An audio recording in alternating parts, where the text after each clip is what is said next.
Jamuted, chat. How y'all doing? Is this too bright? Or is it me? Is that better? Nah. Maybe I'll do this.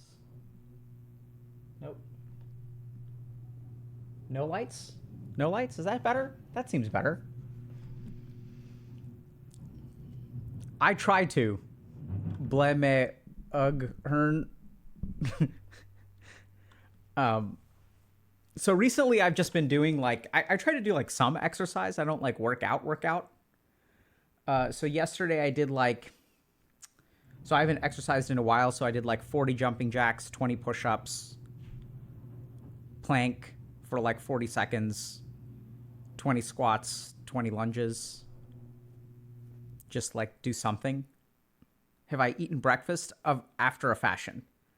I had my green juice, which is blended spinach, kale, broccoli, turmeric, ginger, some banana, maybe some grapes. No mint today. You blend that up, and then I add water to it, or sometimes coconut water. It doesn't taste very good, but it's like 3 servings of like fruits and vegetables and gets a lot of, you know, your strong micronutrients, anti-inflammatories, all that good stuff. Salam Amir Huda. Try oat milk instead. I love oat milk. The problem is that I may be allergic to some of the oil that they put in oat milk. Anyway, welcome to another Healthy Gamer GG stream. My name is Alo Kanoja. Just a reminder that although I'm a psychiatrist, nothing we discussed on stream today is intended to be taken as medical advice. Everything is for entertainment and educational purposes only. If y'all have a concern or question, please go see a licensed professional. So, yeah, going back to... So we're not doing anything today, chat. Okay? We're not doing anything. We're not teaching y'all about trauma. We're not talking about we're just chilling. So like if y'all want to, like, we're just gonna have we're just gonna hang out. So it's, you know, 2022 is rolling to an end, and you know, so we're just gonna hang out. So like if y'all are, I mean, if you have questions and stuff, you're more than welcome to ask them. I think Ruthie's gonna come hang out in a little bit. So if y'all like have questions, that's totally fine. But you know, we're going to pretend like back in the days when we were a small stream and we had like 30 viewers. Maybe we have 30 viewers now. Who knows? We're just going to talk a little bit about, you know, what 2022 was like, whatever you want to talk. I have played Ender Lilies. Pretty big fan, actually. Something about the game started to get boring towards the end. I haven't finished it. But I really liked... on paper, the game is like really, really, really good. Something about just the gameplay itself I thought was a little bit not quite as fun towards the end. What was your favorite 2022 video game?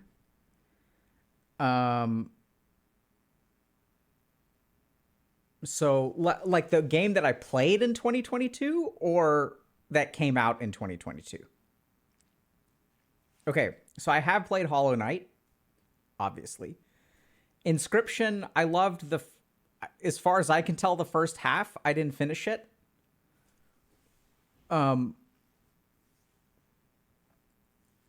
What mental illnesses do Tinker players have? That's such a good question.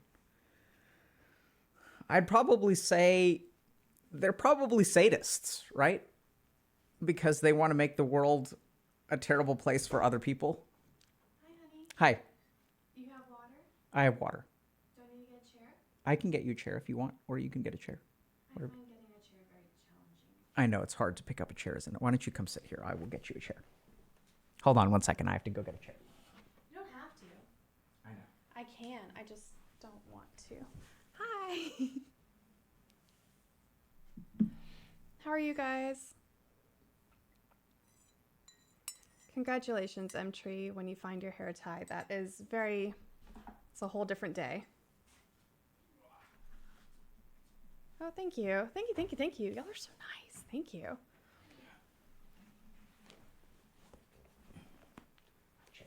You make that look easy, Olive. It is easy. It's a very light chair. Thanks, guys. Now I'm all... Now My you're all face is- small. My face is low. Maybe I should I get a bigger chair? No, I'll just come down. But now we're both small. Small. And the camera's not centered. We're short kings. Let me get a different chair. You can put that back up. Okay. Or I wonder if I should. Are you gonna sit on a pillow? I'm going to sit on a booster seat. I'm going to have a booster seat. Is that working? Yeah, I'm going to sit. I'll just adopt Padmasan and we'll be fine. You know, presidents do that. Do what? They get little boosters so they look taller on the podium and they look taller in their chairs. On the podium, but aren't you standing in the podium? Yeah, but they get like a little step stool. Why won't they just lower the podium? Or is the podium raised? Because they don't want a long torso. They want to be taller. A long torso. Yeah, if they just lower the podium, then it just looks like you see a lot more chest. Anyway, I guess. I don't know. We were talking about games. What kind of games? So I was so the game that so Elden Ring was fantastic. Was Hades 2022? I feel like Hades was 2021. No. It's been a blurry year. Yeah, but I think recently the game that has Hades was not 22. Yeah, it's been a while. No, the mug is not massive. It's just she's on a stepping stool, so it looks big. It's a normal sized mug. Props. It's so that my head looks smaller. See, look. Yeah, it's they use the shrinking ray on the head. I am excited about Hades 2, though. What's the game that you're playing that the kids really like playing with you? So that game is epic. So I started finally the Trails series. So I started Trails of Cold Steel, and I just finished Trails of Cold Steel 1. It was absolutely amazing. It's really good. What's the monster that the kids like? I don't know that there's a particular monster they like in the game. And then the other thing is I started playing Smash Brothers with my kids, and I've never really played Smash, but they both really love it. And so that's like a thing that we do now. Yeah. Little Smash babies. Yeah. Any advice on dating a med student?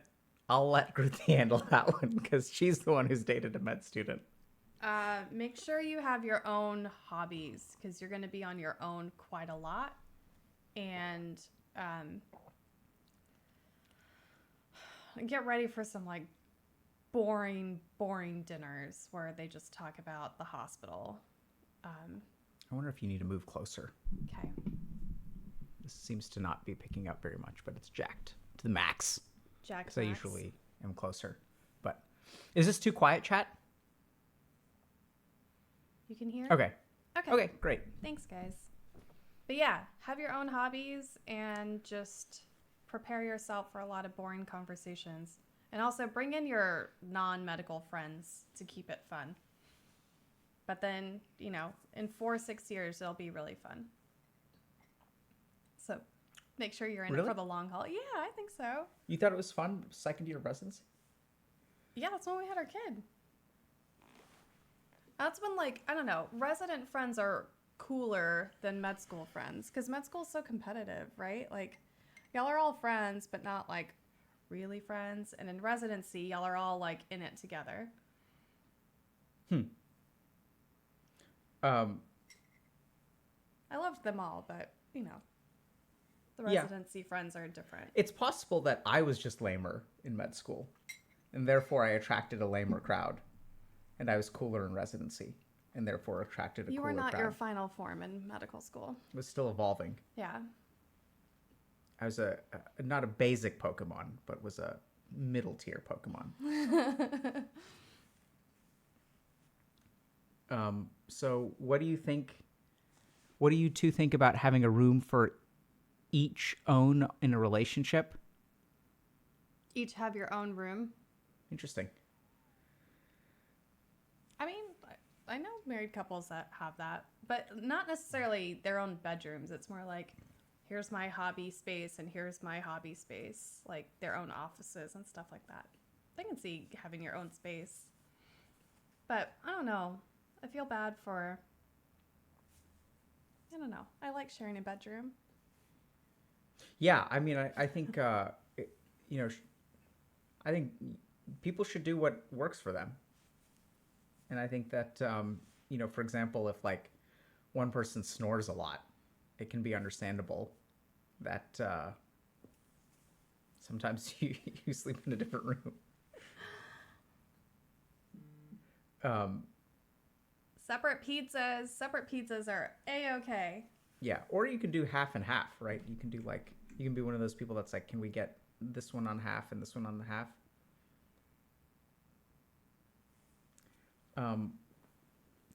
Vendita is saying how to deal with a breakup. Ooh, I don't know. need some details. We've never, in all of our years together, have like banished anyone to the couch, right? We've never done that. I think we try to not go to bed angry with each other, right? That's Yeah. it's one of our main rules. Yeah. Doesn't mean that the conflict has to be resolved at that point. You just Yeah. No angers.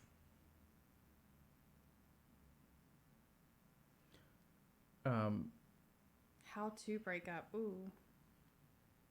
It's a good question. I wouldn't know. I've never broken up with anyone. Well, I'm not going to tell you now. I don't know. I mean, breaking up with somebody is. I don't know. Like once your mind is made up here, like there's kind of no point in pretending with the relationship anymore. So I think it's Band-Aid. You just gotta rip it off. I think a little bit on what kind of relationship you want to have after. Like if you just don't want to see each other or talk to each other, y'all need your space, then like just kind of go into it knowing how it's going to end. Any thoughts on Andrew Tate? So we try not to talk about people, right? Like, I mean, sometimes we'll like comment about people, but that's not what we're about. So I think that like, it's really easy to talk about people. But I think one of the things that we try to do, and I think we've done a pretty good job at this, is show how like talking to a person and being somewhat open-minded and compassionate can help you understand like a part of them that you know you normally wouldn't see, and that's what we're really about. We're about trying to demonstrate the humanity in people. And like, I mean, as a psychiatrist, I've worked with a lot of people who were criminals, like worked, you know, so as part of residency, you have to work in some sort of forensic work. So in my case, I worked in a jail for 3 months. And so, you know, we're all people at the end of the day, but we try not to comment on goings on without, you know, giving the person, hearing their side. It's not about like their side of the story. Like that implies something else that we're not about, but you know, so no comment. I can't have a comment. I want to have a comment. Do you consider yourselves a romantic couple?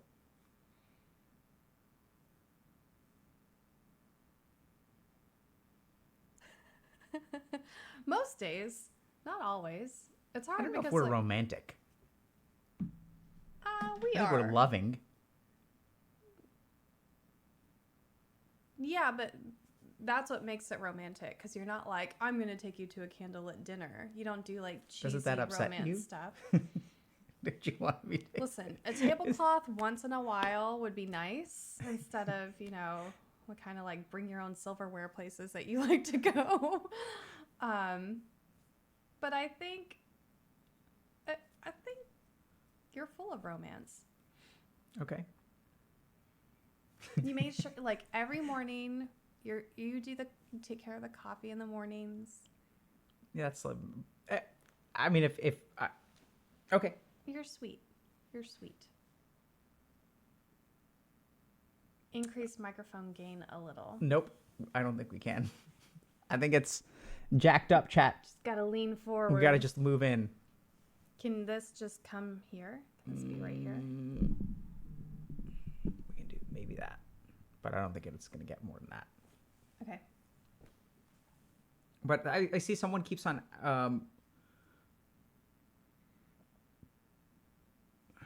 So it looks like people are talking about relationships. So my best friend's girlfriend broke up with him after 8 years of relationship. I am anxious about my responsibility in helping him through it. Any thoughts? Bread butter. Thanks for the question. Yeah, any thoughts about that, Kruti? You know, like helping somebody through a breakup of a really long-term relationship is like a long-term thing. It's not going to be just like, you know, one night out. Friends that I've had that have like gotten divorced or like gotten out of those big relationships, a lot of their heartache is in just like that sense of like lost time. Like I could have had kids or I would have moved there, and like processing that part I think is really tough. So it's, I don't know, as a friend supporting somebody through those like really deep heart-wrenching breakups, it's about the small things, about being there, not like, do you want to talk about it, but like, you know, let's go do something fun and then it'll come out, and just knowing that they have an ear is nice. Yeah, I mean, I think I like this question too by Arc Expert. I mean, so I think it's important to remember that when someone breaks up, right, like what is your responsibility as a friend? You know, I think it's to be a friend, and that it's important to remember that like you're not really responsible for them potentially. You know, they have the biggest responsibility in terms of bouncing back from the breakup. So I think, you know, should you be available to them? Should you support them? Sure. If you really want to talk about the next level of responsibility, I think sometimes something that friends don't do enough is when someone is in a relationship for 8 years and they get broken up with, like, there may be things that they are responsible for that made it so that someone dumped them, right? And sometimes as a friend, like, sometimes what you can do if you really want to help someone is like point out to them, or not necessarily point out to them, but explore with them like why the breakup happened and what could you have done differently if you're unhappy about it, things like that. You know, I think it's something that we don't talk about enough, because generally speaking, if you have a friend and your friend gets dumped, like there's very little, generally speaking, we're on the side of our friend, right? Like that's just how we are. And so we're biased towards our friend. But sometimes telling your friend, oh, you're such an amazing person, and they don't know what they're missing, and like you deserve better, but that's not always the case. Like sometimes people get broken up with because they're not, there's something about the relationship that people are deeply unsatisfied with, and that's not something we talk about enough. I mean, I think that's, yeah, but that's hard to do. I mean, that's why, generally speaking, when we talk about challenging people's beliefs for the sake of growth, like that's why we do things like coaching and stuff like that, because that's hard to do as a friend. But if you really want to think about it, that's something you can try. Okay, there was a question about, I fail to have conversations with my parents because our interests and worldviews are very different. How can I change that? I got in my dad's face the other night. There was a lot of, how dare you? I don't know. I think healthy argument. Are your values very different? If so, I think that's kind of a fun thing to talk about, where your worldview and values have come from. I don't think you can change anybody's worldview, but I think you can change your ability to have a conversation with someone with a different worldview. Yeah, speaking to that, I mean, having a conversation doesn't require shared interests or even similar worldviews. Like if you kind of think about, back in the day when I was in Boston and Kruti was in New York, Nothing in common. we used to take the bus, right? So like I'd be on a bus for like 4.5 hours, or she'd be on a bus for like 4.5 hours, and like you're sitting next to someone, you don't have to agree, you don't have to be of the same worldview, political views, or even have similar interests. You can talk to someone, like you can talk about the weather, or and then I think this is where if there are particular hot button topics like politics or whatever, you can just avoid those topics and talk. There's all kinds of stuff you can talk about. You can talk about food, you can talk about sports if that's your thing. I don't know. I like getting into the heated stuff, but to each their own. Yeah. And and I don't. You don't. Irony. So Are you chatty when you're the only when you're sitting next to strangers on buses and planes? I try not to now. I mean, I tried. Someone asked a question about whether I was always good with people. No. So like social skills can be learned, chat, and you just have to practice them. And so I think there's like little stuff you can do. You can say hi to people. You can smile at them. Just, practice. Just get a little wink, a little flirt. That comes later. Yeah. Caleb Hates Games is graduating from therapy soon. Congrats. Thanks for all you do. It has helped so much. Yay, Caleb. What MBTI type are you two? What do you know what your MBTI type is?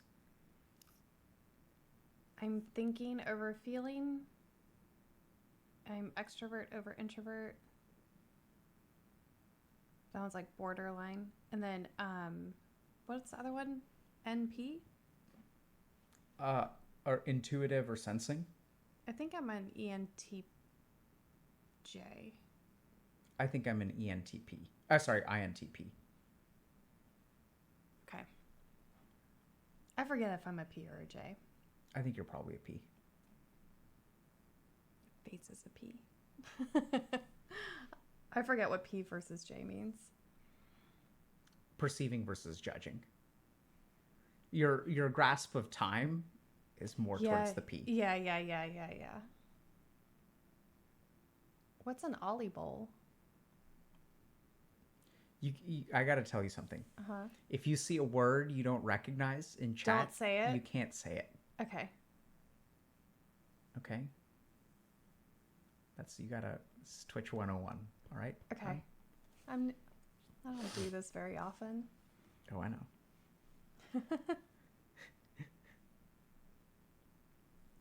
Kat from Garfield has a question. Okay, how can I just be friends with women without eventually catching feelings? So that's a great question. So let's think about that, right? So if you catch feelings, that implies, first of all, that feelings are not permanent, right? Because if you catch it, that means that there's a change in the way that you feel. So there are a couple things about how to avoid catching feelings. The first is that you don't have to actually avoid catching feelings. All you have to do is ride out the feelings, because they weren't there when you started, and they won't be there forever. And so if you catch feelings, eventually they'll subside, because that's what emotions do. Right? So generally speaking, feelings aren't permanent, and which is a tragedy, because the happiness from your wedding day isn't going to last a lifetime. Like, it just doesn't. The second thing is, if you want to, it doesn't last a lifetime. The happiness that we create every day is how we sustain it. What? It was just one day. Like, today's fun. Okay.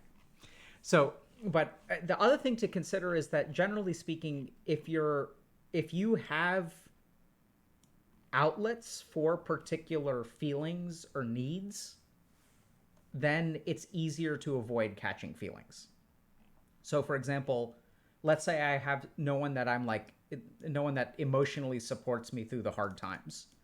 So if you have like a woman is a friend and they are emotionally supportive of you, it's easier to catch feelings. So it's like, so just try to make sure that you have whatever like emotional needs you have, physical needs you have, whatever needs you have. The more that you can get those fulfilled outside of the friendship, the easier it's going to be to avoid catching feelings. And so even like little things like being confident in yourself, for example. Whereas like if you're not confident in yourself and then someone treats you with a lot of respect because they're your friend and that's what friends do, like you can sort of not misinterpret, because I don't think it's just how the brain works. But then it becomes easy to catch feelings. I'm just going to assume that this is going to take some time. So let's say you work on this, but in the meantime, if you do catch feelings, just don't get weird. Like don't feel like you need to confess something, or you just need to tell this girl how you feel, or like try to stay away from like just one-on-one behind closed doors situations. I don't know. Catching feelings in some ways is like normal and okay, I think. Just don't let it get the better of you. I'm not a doctor. No. I run all the business and operations side for HealthyGamer. There's a question that someone keeps asking about trigeminal neuralgia. So a couple of things. So trigeminal neuralgia, like in my experience, like clinical experience, can be absolutely devastating. What is that? So it is a like improper activation of the trigeminal nerve. So it's the trigeminal nerve is in your face, and so what people with trigeminal neuralgia will feel, sometimes if you have an injury or some kind of like potentially viral infection, you can get activation of that nerve, and it can be like crippling pain. The thing about trigeminal neuralgia is that the course can be quite variable. So I've seen some people that have been absolutely debilitated from it, and I've seen some people where it actually does get better, and it's like quite responsive to different things. So it's a real case-by-case basis, and I think that from a psychiatric perspective, like I have gotten a lot of patients who have quite bad trigeminal neuralgia, and I've been able to help them some.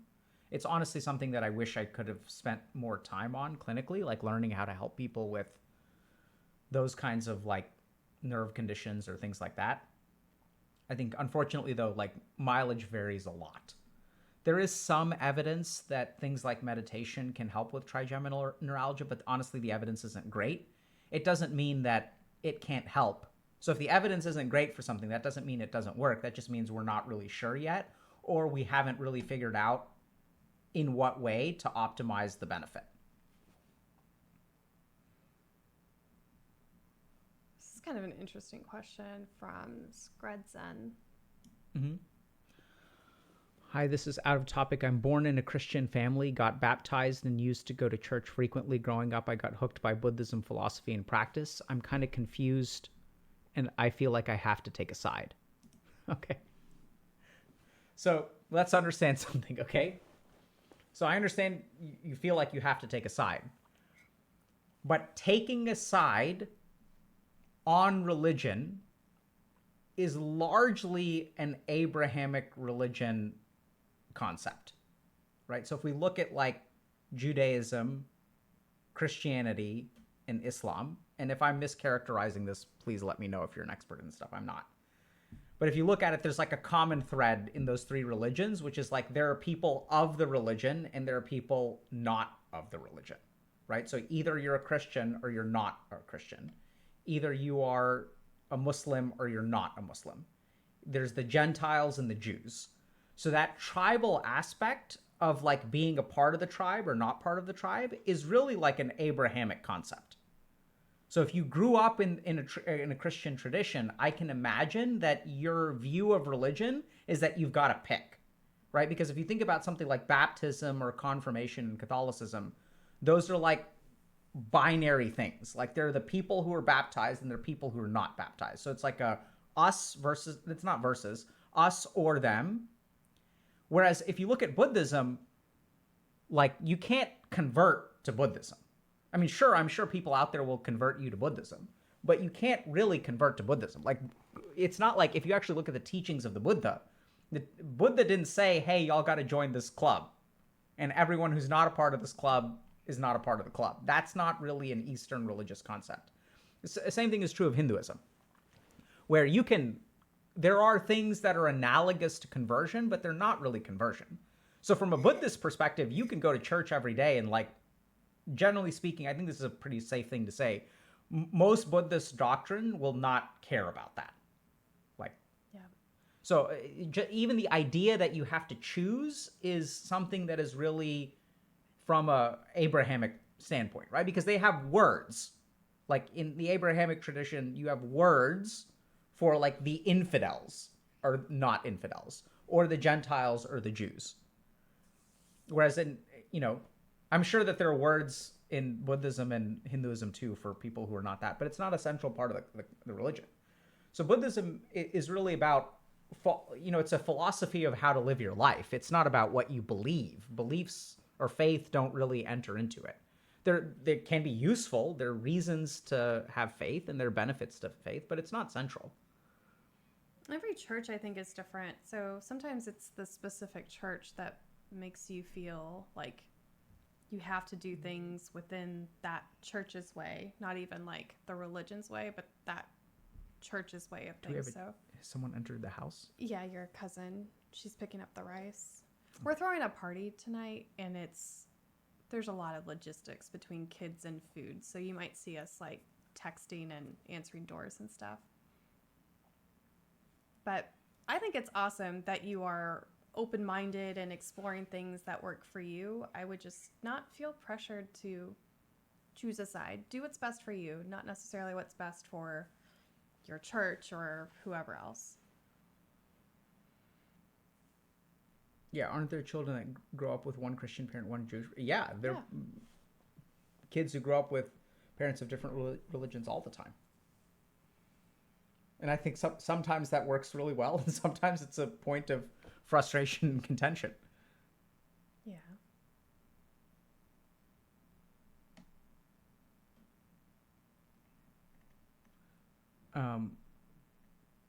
How did you gain confidence in yourself and your relationship? Asks Stone Master Alex. You want to take that? I have no confidence. I mean, for me, it was slow, to be honest. Like, I was not confident in the relationship at all at the beginning. I was sure we were going to, first of all, I didn't know we were dating. Well, we met super young, too. Yeah. So when you start dating someone in college who's a freshman, like, what's going to happen, right? You're going to break up at some point. Like, people, when you're a junior and you date a freshman in college, that doesn't turn into marriage and kids. That just, a few months in, obviously she's going to meet someone, or a year in, she's going to realize that there's better stuff, and the relationship will end. And so it took me a while to really, I want to say about 2 years to really be confident in the relationship. Yeah, I think so. When I was doing my victory lap as a fifth-year senior, that's when I was like, maybe she's sticking around. After you fail to graduate in 4 years and she doesn't break up with you? I think I did like a study abroad program, and we were long distance at the time. And then when I came back, and that was when I was like, okay, this is where I want to be, who I want to be with, who I want to be, what I think we could be together. And that's when I started developing more confidence in like what we were long term. But all of that is based on just wanting to be with each other. Yeah, I think there's a question about polyamory too. So, my favorite question. So I think in terms of relationships, one of the things that I've noticed, so we got together quite young, and I think a big part of the advantage of that is we weren't like fully formed human beings. And what I tend to see is that a lot of people are like looking for a finished product in a relationship. right? So you're looking for someone who checks all these boxes. And I'm not saying that that may work for some people, but I think one of the advantages for us is that we were able to influence each other. I smoked cigarettes like when we met, and like he was very like, I would never date a smoker. Yeah. And you were a gamer, and I was like, I would never date a gamer. Like there's no way if we had met online and we had like shared interest and disclosed these things about ourselves that we would have even gotten together in the first place. So Yeah. I think you really got a blank slate, no check boxes. Yeah, I mean, I think it's just the main thing is how much are the two of y'all invested in like building a life that either of you could not put together. So in the case of like, gaming and cigarettes, let's say, like, am I so attached to gaming? Because sometimes what happens is people are like, oh, I'm not gonna change for anyone, right? Like that, I get to decide what I do with my time, which is... And I deserve the best. I deserve to blah, blah, blah. Yeah. Which is fine if that's what you want. But I think like the whole point is when it comes to things like gaming, if I'm gaming too much and Kruthi like talks to me about it, right? It's like, okay, well, what are we doing here? And I think the whole point of a relationship is that you do want to change, right? Like, but the changes that you want to make are things that benefit like both of you and benefit the relationship. So I think change and growing as a person is like a really, really important part of a relationship. I think the problem is that there are people out there who will advocate for their partner to change as a substitute to they themselves changing. Right? So I think it's got to be like reciprocal. That's a big thing. And it's not like tit for tat where if I change this, you've got to give up this. But it's like, okay, what are we working towards? Like the whole point is we're on the same team. And if we're on the same team, like what are the good things to do? Like what do we want to like accomplish on this team? And accomplishing things as a team that both of y'all are aligned towards may require individual sacrifices. I think the tricky thing though is that everyone out there is like looking for the right person to do that with, whereas I think like the right person may not have all the checkboxes. The whole point is that they're the right person. And so you pick a person, not an attribute of a person. And then hopefully, with both of y'all working towards it, you'll start to check all the boxes together. I agree. I think being super fixed in your ways and like that sense of entitlement of I deserve this and, I should have this. And so much of that is not even based on reality. It's based on, this fake stuff that we see online. Anyway, point made. So there are a lot of good questions here. So good. There was a question up top. I forget who asked it. Just on like, how do you ask somebody out? How and when? Which is funny because we skipped that step. Alec was like, well, apparently I asked you out. I just didn't know I was asking you out. You asked me, do I eat lunch? There you go. And I was like, yes, I eat lunch. And somehow we made a very vague lunch plan. So I guess what you do is you ask them basic questions. Yeah. Do you like to eat food? I mean, I still remember our first date, as you call it. There's some good stuff up here too. I call it. I didn't know I didn't ask you out on a date. No, that's what it was. All right. You thought I was asking you out. I just told you. I was like, hey, there's a good you like Thai food? Do you eat lunch? I had never had Thai food at that time. Oh, you never had Thai food? No. That was the first time you had Thai food in your whole life? Oh, no, I think I had it once during like orientation or something. Yeah. And it's one of your favorite foods now. It is, and you don't like it. I don't like bad Thai food. Okay, listen, don't ever do this to your partner. Never be like, oh, I'm going to expose you to this new thing, and then make them love it, and then be like, I secretly don't like it anymore. Don't do that. No, I love Thai food. I just don't like a lot of these American Thai restaurants. Nobody likes American Thai restaurants. A lot of people do. That's why they're all over the place. No, they're all over the Americans place love because American they Thai get away restaurants. with it. Okay, hold on. There's a good question here about what do you do if a relationship gets boring? Y'all are going so fast.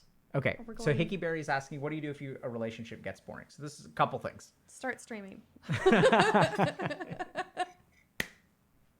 Okay. So the thing is, when you say, what do you do if a relationship gets boring, that implies that the boringness is within the relationship. So this is where, like remember that the relationship is a product of the two people involved, right? So the boringness doesn't necessarily come from the relationship. It can come from each of the individuals. So this is where I'd say that, this is where you've got to like talk to your partner about, hey, like, what do you... I disagree. Don't be like, hey, this is getting boring. What should we do about it? I would not have an honest conversation about this. Yeah, that's a good point. I never actually do that. When I get boring? Well, we don't...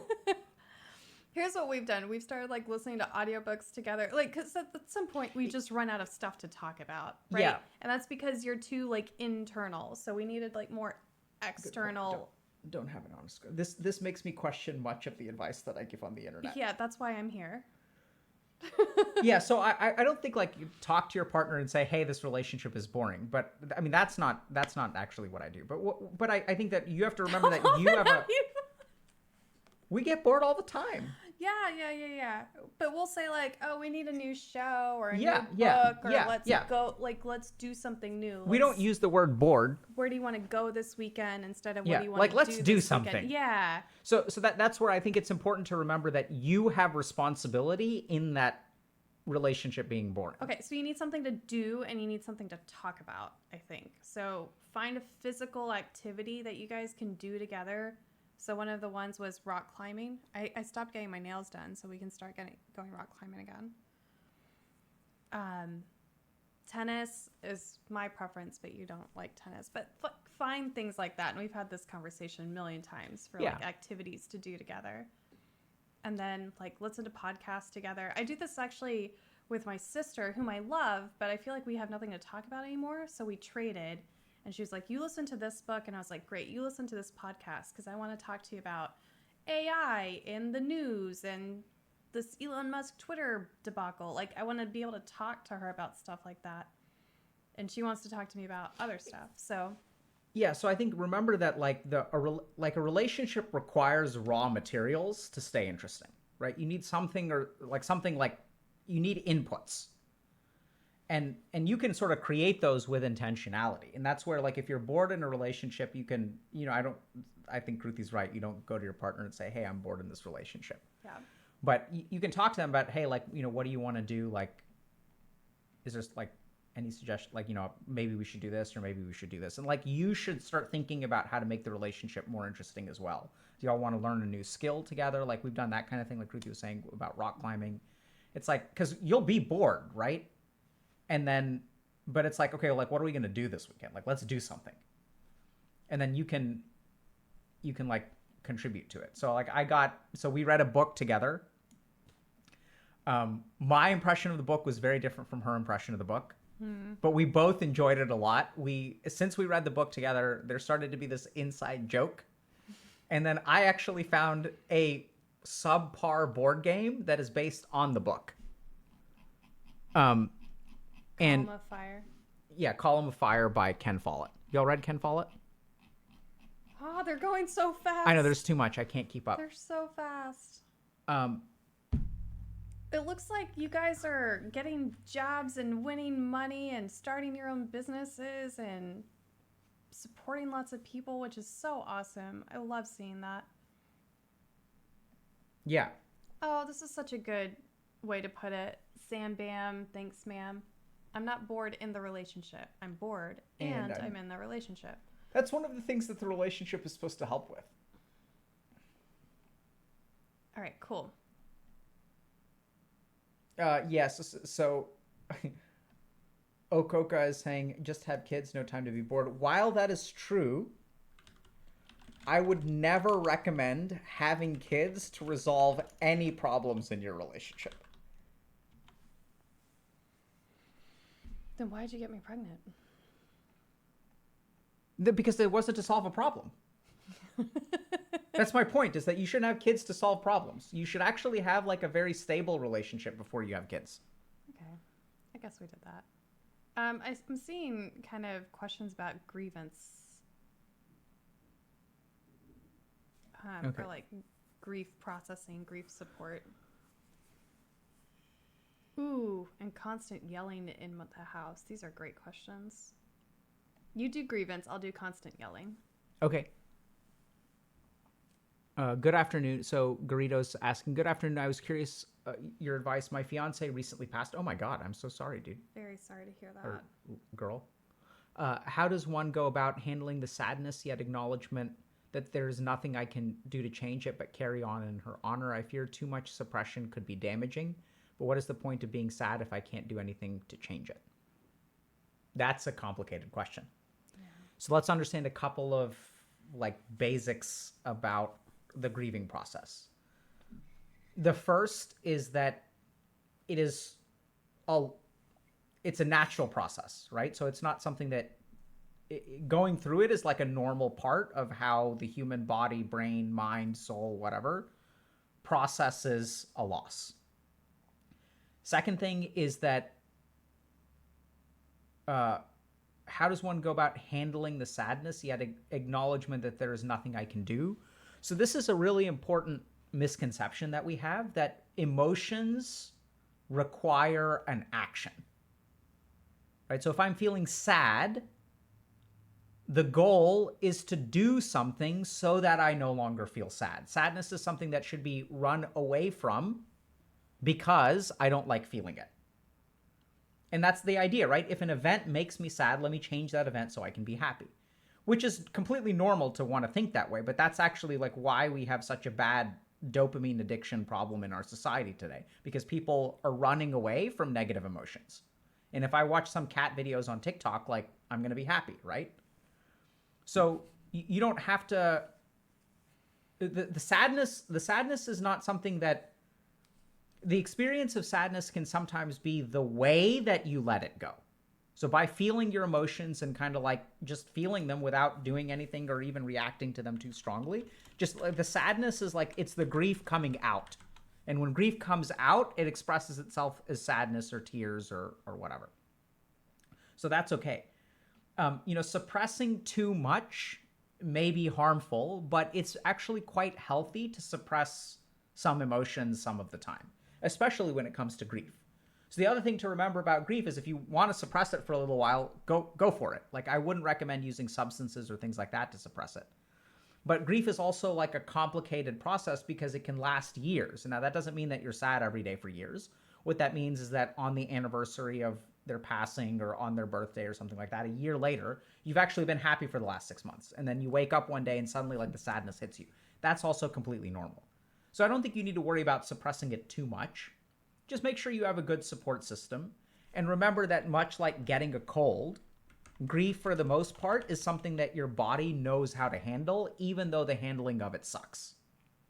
So just, be a little bit thoughtful, try to get some support. And this is also really important. We have a video about post-traumatic growth, which I think honestly it's one of our more important videos that I think we did a poor job of really explaining because it's kind of a complicated subject.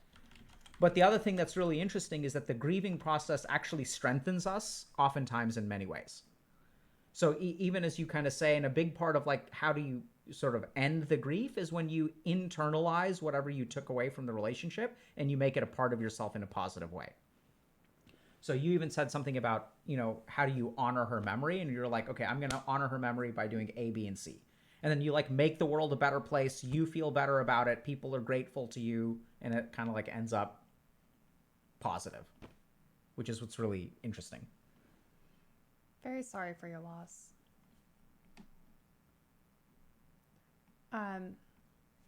Okay, thanks for that. You wanted to talk about yelling in the house? Yeah, somebody, I think Krish maybe King asked. Krish Live. Yeah, asked what to do about constant yelling in the house. And I relate to that one a lot because everything's kind of cool now, but when I was in high school, there was just so much yelling. And I had to just leave. I would be like, okay, I'm going to go for a drive.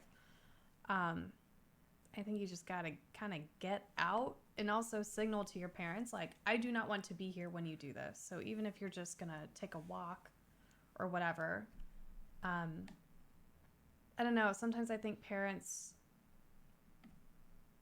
they just kind of get away with stuff because they're the ones making the rules, and like they kind of go harder and harder, right? And they don't have that feedback necessarily from their kids. Like, yeah, kids will be like, Mom, Dad, stop yelling.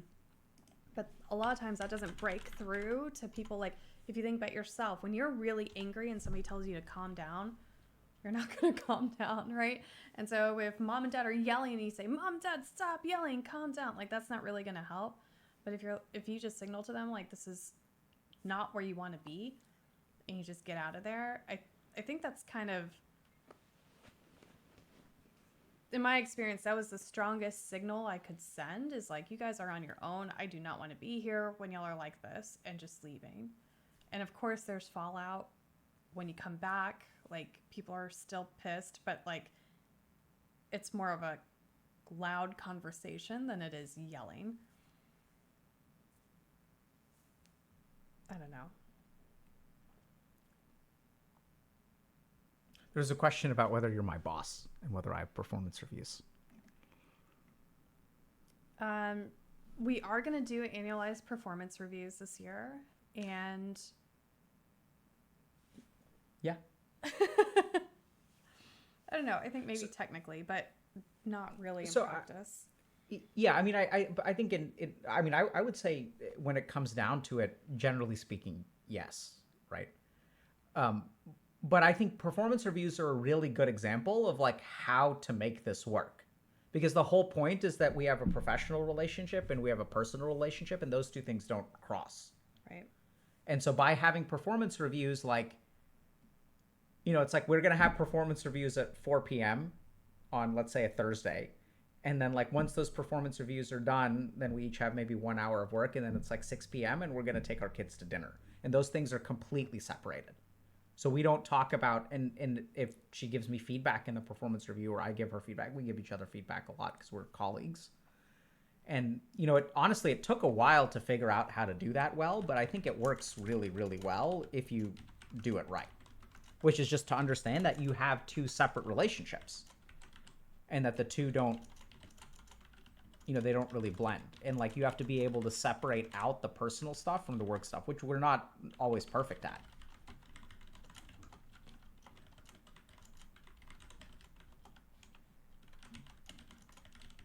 Following up with King Krish. Yeah, you got to separate the relationships to do both well. But I think our professional relationship is, we need to work on that a little, I think. Certainly. Which we've had professional conversations about recently. Yes, we have. And the shortcomings of our professional relationship and how we need to be better at that. Yeah. Yeah, I saw that Sasha Shenku is, what's your opinion on the DSM and how it was first written? I mean, so this is pretty common knowledge, I think, if you study psychiatry, that the DSM was not designed as a clinical tool. The DSM was designed as a research tool. So my understanding of it is that a bunch of people were like, okay, how are we going to study depression? Like, we need some common set. Like, when you do a study on depression and I do a study on depression, how do we know that we're dealing with the same thing? Or let's say a mood disorder. So then what they did is they classified it as a mood disorder. Here are the features of a mood disorder. But then still the primary purpose was inclusion criteria for research subjects. So it wasn't ever designed to be a clinical thing.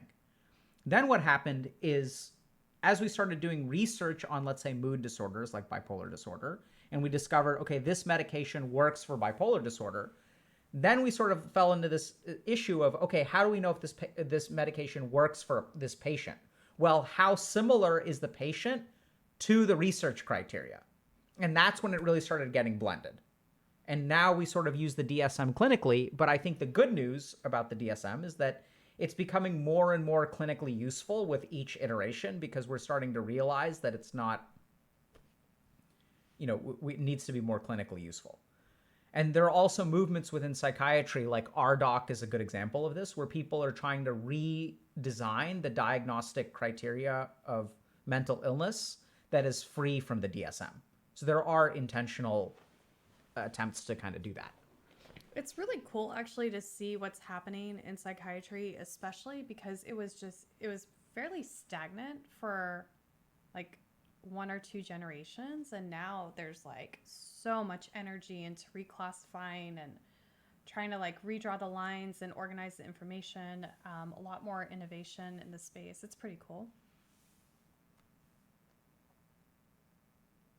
Okay. I saw a question about if you're having problems in the relationship, should you go to individual or couples counseling? Here from Danielle. So I would say Danny Gel Sibyl is would you recommend individual or couples counseling for relationship problems? So I think that depends on whether you carry the problems between relationships, in short. So if you consistently have problems in relationships, then I think individual counseling is probably the right move. If there is a specific issue that y'all are working through in couples counseling or in your relationship, then I think couples counseling can be good. Generally speaking, I think both of them, it's not like both of them can work, and generally speaking, either case. So I would say that if there are two relatively healthy, well-adjusted people who are having a particular conflict, then couples counseling can be very helpful. But I'm a big fan of individual therapy, even for relationship problems. Like, so I think it works really, really well. I would say, practically speaking, approaching your partner and saying, hey, I'd like for you to come to one of my sessions is going to go over a lot better than like, I think we need to go to couples therapy. So practically speaking, for you to initiate your own individual therapeutic relationship and then explore with that therapist, hey, could we do some couples sessions? Practically speaking, I think will make it happen a little bit smoother. Yeah, so I just kind of building on that, like the reason to go to couples counseling, I don't think it's quite as simple. I mean, that's oftentimes what happens, is people sort of saying, hey, you need to come to couples therapy. That's oftentimes what happens because people are usually desperate by that point. But I think one way to kind of approach it is like, hey, this thing that's happening in our relationship, do you think this is a problem? What are our options for dealing with this problem? And it's kind of like, and couples therapy is just one avenue to deal with a problem in a relationship. And then the kind of question becomes like, do we want to deal with it efficiently and get it done in like, let's say 6 to 16 weeks? Because that's what really a therapist offers you, right? So you can try to muddle around on your own and figure it out, hopefully eventually. But the whole point of seeing a professional, whether it's a therapist or in other things like coaching, for example, like what's the value of a coach, is to help you get there faster. So in therapy is kind of the same way. Like there's some problems that maybe you need therapy, but there's this shame that comes with, oh my God, now we need therapy because our relationship is falling apart. I don't really see it that way. I see it as therapy as a tool that you can use to quickly improve your relationship or resolve a problem. It's kind of like calling a plumber when your sink is clogged. Like you may be able to muddle through and manage, but why?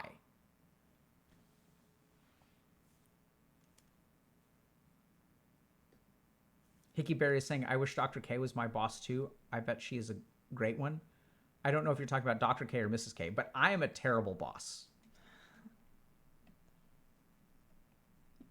Alok is I'm not the best boss. I mean, I'm great in a lot of ways, but so many ways. Also not the best in many ways. I think Alok's sheer brain power and his ideas around what the vision for what coaching could do, what coaching should be, how groups could work better together, how this is what people need to know and what order they need to know it. I think he's much more of a visionary than he is like an executor. So actually, no, I take that back. You execute, but the management of the pieces is Yeah, so your I shortcoming. don't think I'm a very good day-to-day manager, although I'm learning. And you can learn. And I think probably the good, like I think I'm much better with people that aren't direct reports to me. So having me be in your workplace and available if you're running into trouble is good, I think. But sometimes I can be frustrating to work with. It's more because, and we both have this problem, which we both need to get better at, is you'll have an idea and we'll get excited about that idea, and then we have to like realign everything that we're doing around that idea. So I think when we think about 2023, it's really about like setting a plan and sticking to that plan. Unless there's something catastrophic or we really didn't think through something, but I think you're good. Your job is safe, I will say. HG's plans for 2023, some hints. We've been approached so many times by so many parents, so we're trying to build some things out for parents without it kind of affecting our day-to-day experience with you guys, but trying to find a good place for parents to come in. So like even in King Krish's example, I would love to be able to work with those parents. And so we have a family coaching program that we're looking to expand next year. What's that? Yeah, I was just going to say, like, so, so much of the stuff that y'all struggle with, I realized at some point this year that Congratulations, Awaka. there's only the situation that y'all are in today. There's only so much responsibility you actually have over it, right? Like, if we really look at the fundamentals of, like, I saw a message about someone sort of saying, like, oh, I have trouble, like, keeping up with daily chores, and we have so many, like, gifted kids, and, like, really, if you really think about what's the real solution to half the problems in our community, it has nothing to do with y'all. Do you get that? It's like people like, oh, I'm in an avoidant attachment. I have an avoidant attachment style. My partner has an anxious attachment style. How do we navigate that in a relationship? And it's like, I get that, right? That's challenging. But if we really look at it, where did that problem start? That problem started with your parents. And so at Healthy Gamer, something that we've sort of glossed over really is that actually half y'all's problems aren't really your fault. And so then the question kind of becomes, okay, well, what do we do about that? And then we started to wonder, like, okay, well, what would happen if we could help parents be better parents? Now, there are upsides and downsides to this. The upside is that hopefully we can help people be better parents. And if we can help people be better parents, they will raise a generation it'll help Gen Alpha. The problem is that ship has sailed for y'all. And so I don't know how much helping parents will help you. We do think it'll help a fair amount because we've had some good experiences with parents, like even like with kids in their 20s and stuff where we can, it's kind of weird. Like sometimes we'll get this call and this parent will be like, hey, can I sign up my kid for your coaching program?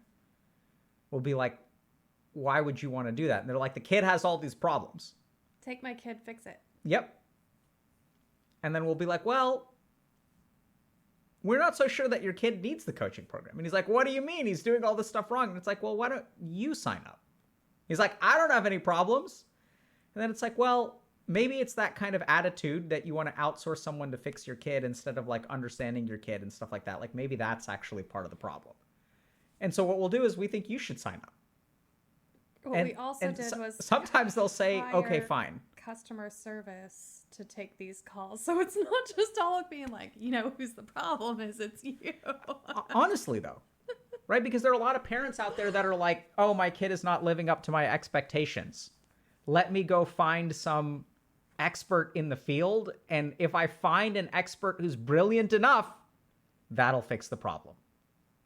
The problem is I've taken him everywhere and nothing works. And so it's like, well, hold on a second.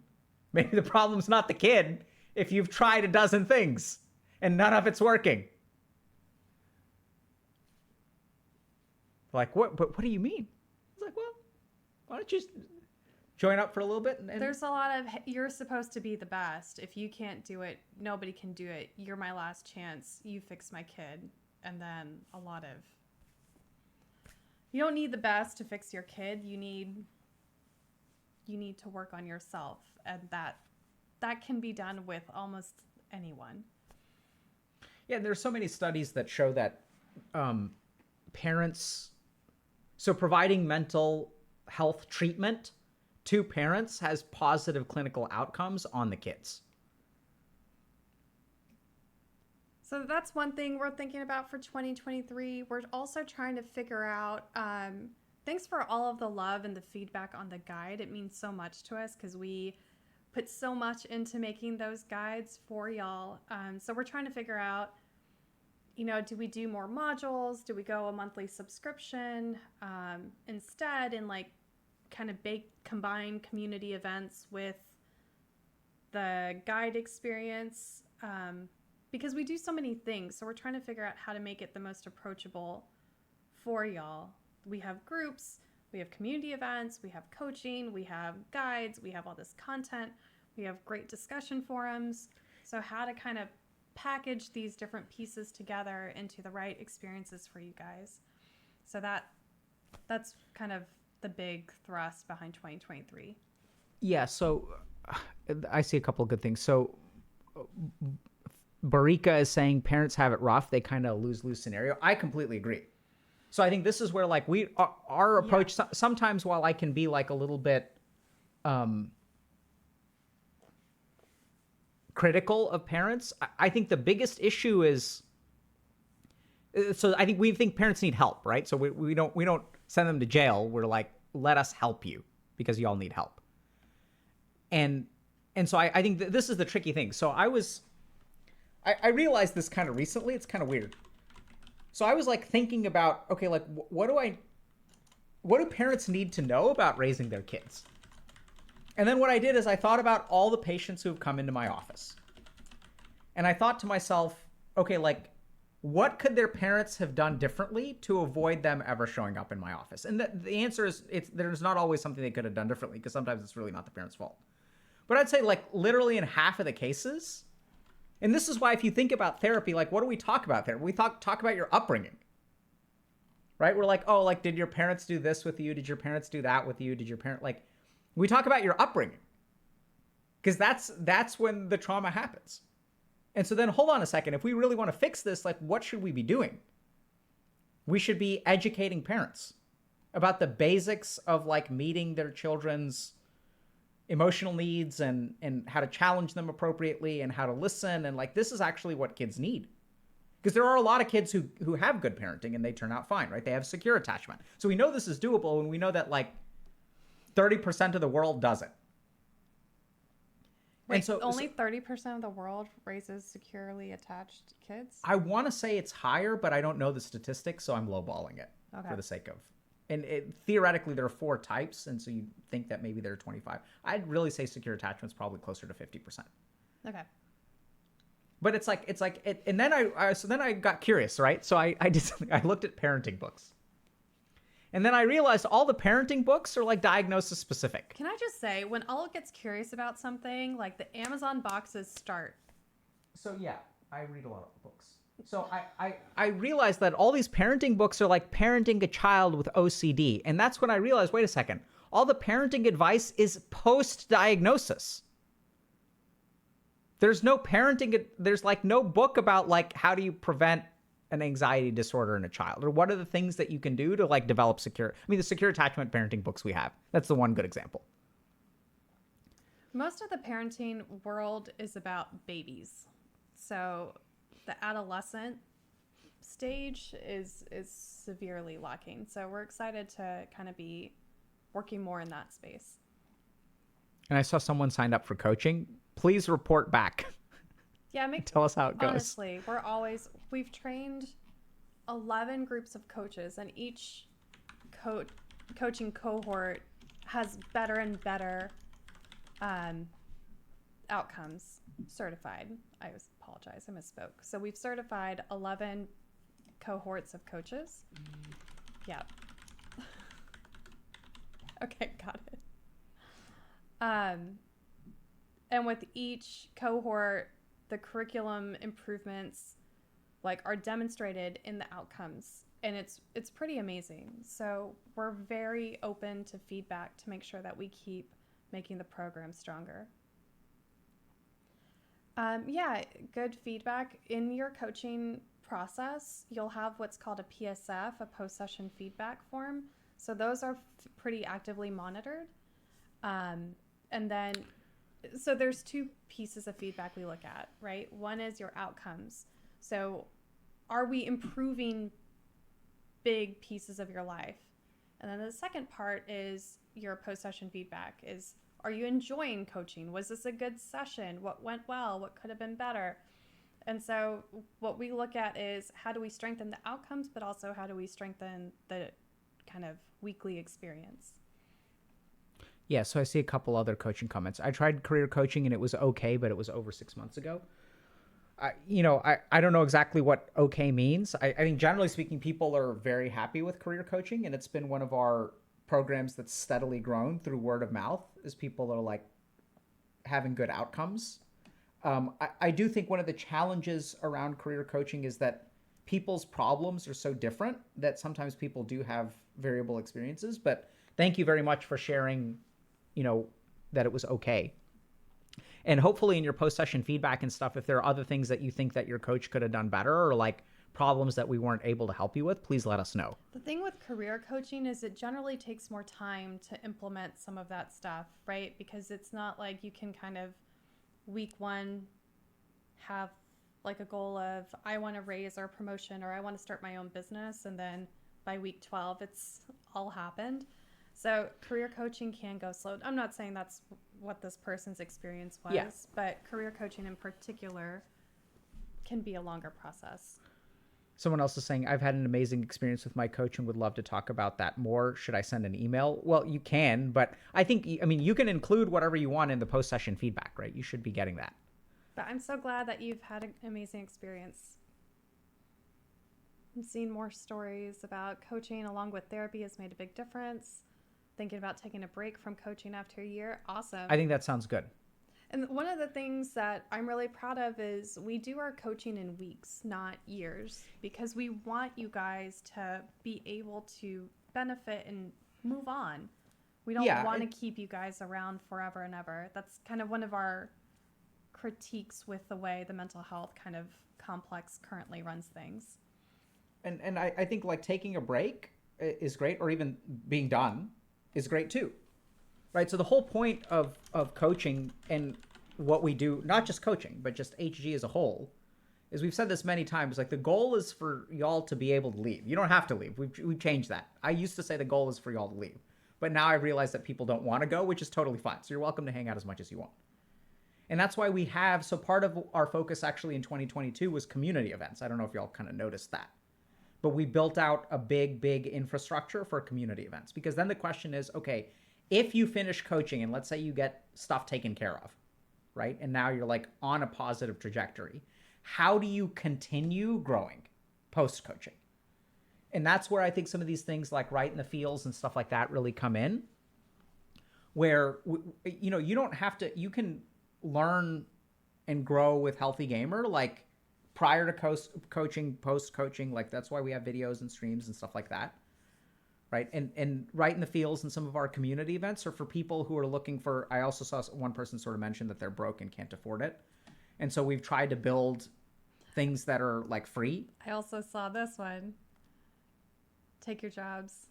Dr. K a while back mentioned if you can spend monthly for weed, you can spend for coaching. And I was like, yeah, right. So that's that's true too, which is that a lot of people say, oh, I can't afford this. And sometimes you really can't, right? But sometimes like what we can afford is really depends on what we're willing to pay for or what we're not willing to pay for.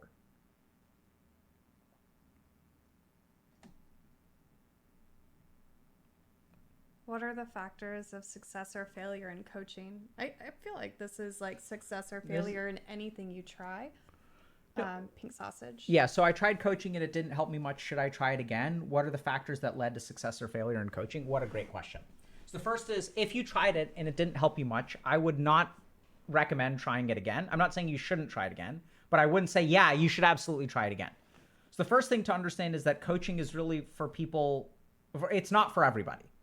So if you really have mental illness concerns, so if you've got something like OCD or like bad anxiety or things like that, then I would definitely recommend therapy. So what coaching really is the stuff that therapy kind of doesn't specialize in, which is not fixing something that's broken, it's building something positive. And so if you're trying to figure out, okay, I don't know what to do with my life, there is not like a class you take when you're training to be a therapist that's like, how do people figuring out what to do with your life. That's not something that we learn as therapists. Most of our training is clinical. So it's like, if someone has narcissistic personality disorder, how do you recognize it? How do you help them? It's not really about finding purpose and direction. Now, a lot of therapists will do that kind of work, but it's not actually what we're trained in. So the first thing is, if your needs are not really appropriate for coaching, I don't think coaching will be able to help you much. And we've certainly seen clients with that before, where they're not really like, they tried it and they were looking for something that coaching can't really provide. Second thing is that when people say, okay, what leads to success and failure? So coaching is really about you as a participant. So sometimes what happens in coaching, and this can happen in therapy too, is you show up expecting that someone else will fix things for you. It's kind of like, I'm going to show up and they're going to kind of run the show. And part of our coaching program is a little bit weird this way, because you may say, okay, I need to figure out what I want to do with my life. And then they come to coaching looking for answers. And our whole philosophy is like, we can't give you answers, because we can have general advice. We can understand science and, epidemiologic studies and statistics and all that kind of stuff. But the whole reason that you need an individualized approach is because we don't know what part of that applies to you. And the basic issue is that you can get advice, right? People can tell you what to do. And people just wake up every day at 6 a.m. and go for a run. It's the way to put your life together.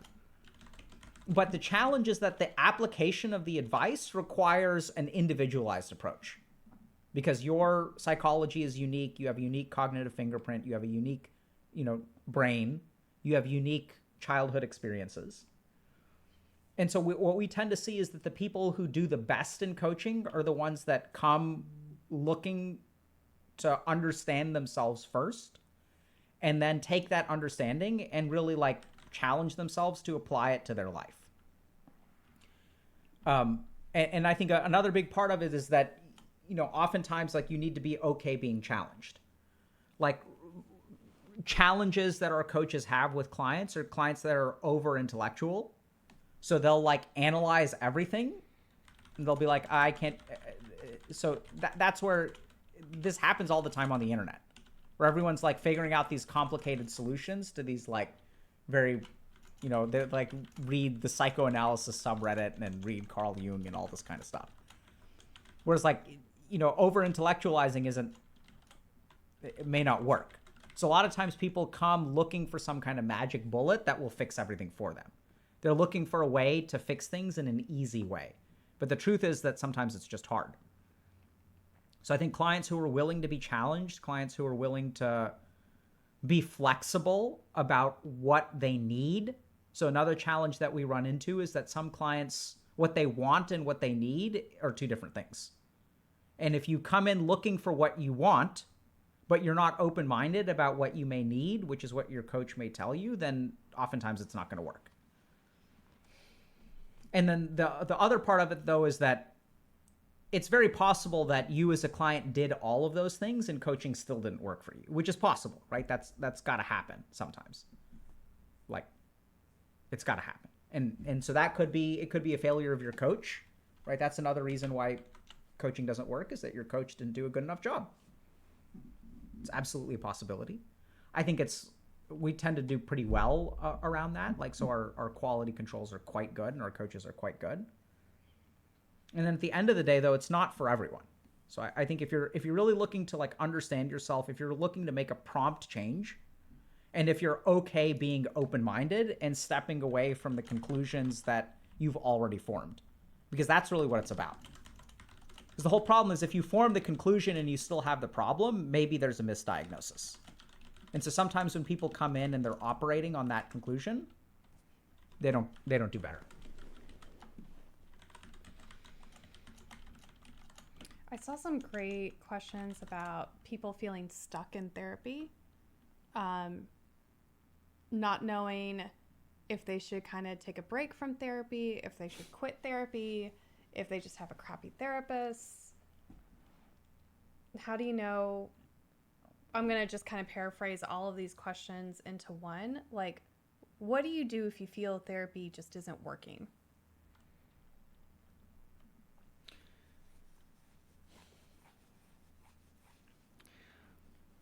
We can do a specific video about that if you'd rather. No, I mean, I'm and sure we can we will. keep but it chill. I'm just This poor guy's gonna be at I- this party tonight. He's gonna be taking questions like this all night.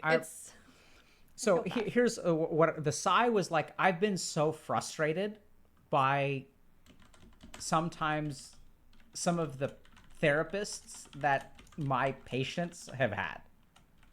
Which maybe you're looking at that as splitting or whatever, right? So, which is actually part of the problem. So here's the challenge with a lot of therapy, is that I've met far too many therapists who, when things aren't going well, they blame the patient. So I'm going to give you all just one example. So I once had a patient that mentioned to their therapist that the periods of silence are very uncomfortable. And then the therapist was like, yes, they can certainly be uncomfortable. And then the periods of silence continued. So the therapist's perspective is like, silence can be uncomfortable and it's okay to be uncomfortable. And like, the patient needs to work through it and they can kind of fill the space. And like, they have like all these reasons to be quiet, right? It's the way that they were trained is a simple way to put it. But sometimes like therapists are so caught up in their perspective on things that they don't listen to patients. This has been my judgment. Now, this is where what a therapist would do when they hear that is they'll say, oh, this is a case of splitting, where this patient likes you because you're willing to do X, Y, or Z, and that other therapist isn't doing anything wrong. Okay? It's just like you're caught up, this is splitting, where the patient idolizes one therapist and does not idolize and demonizes the other therapist. And now I want you all to think for a second, if you understand this stuff. Think about what this means for feedback for the profession of therapy. When a patient actually makes a complaint and you explain it away as a psychoanalytic defense mechanism, what is going to happen to the quality of therapy? And this is one of the things that I find incredibly, incredibly frustrating, is that therapists, too many therapists I've met, will explain away their shortcomings by some psychological complex on the part of the patient. And if you're a therapist and you listen to that and you're like, oh, this person is getting caught up in splitting, just think about that for a second. If you actually have one crappy therapist and one good therapist and you explain it away by splitting, you're never actually going to improve the profession. Because we're ignoring the feedback from the patients. And splitting is like a classic. So splitting is when we say, oh, this person is idolizing one person and demonizing another person. It's like a form of black and white thinking. And it can absolutely cause problems. So sometimes y'all may have seen this in your family where it's like, you'll have a kid who's like, mom is the good guy and dad is the bad guy. I love everything that mom does. I hate everything that dad does. And that's not really fair. And sometimes what the kids will do is they'll like pit mom and dad against each other. Right? So this can happen and it is a problem. But part of what happens is I think some therapists get so offended and hurt by the fact that maybe there's a better therapist out there that they explain that away using splitting to preserve their own ego. So if you've got a therapist that isn't working for you, I think a conversation with them is a good place to start. But here's the key thing. Once you have a conversation with them, the question is like, how does your therapist respond to that? Are they willing to take some degree of responsibility for how the therapy is not working? Or are they going to say, yeah, the therapy isn't working because of you and you need to be different? And if your therapist acts that way, I would seriously consider finding somebody else. First time I've heard splitting, but it explains my entire childhood. Maybe we'll do a video about splitting. Because I think this is the other thing that honestly frustrates me a little bit about therapy is that at some point we started absolving ourselves of responsibility for our patients' outcomes. Right? If you look at you Google some therapist's website or you go to like Psychology Today, no one is going to talk about outcomes. They're all going to talk about what they specialize in. They don't actually talk about how good their patients are or what their patients can expect. I've met like more and more mental health professionals by virtue of doing HealthyGamer. And like when patients will like leave bad reviews and things like that, they'll be like, well, yeah, they wanted, the meds and I didn't want to give them the meds. So of course they're unhappy. And like, there's a lot of, you can't make everyone happy. So can I answer this follow-up? Yeah. So Mr. Poopy Snail is saying, how long should I give my therapist a try if it's not working? Yeah. So I think that too is a good question for a therapist, Yeah. which it fucking frustrates me to no end that therapists They get really offended.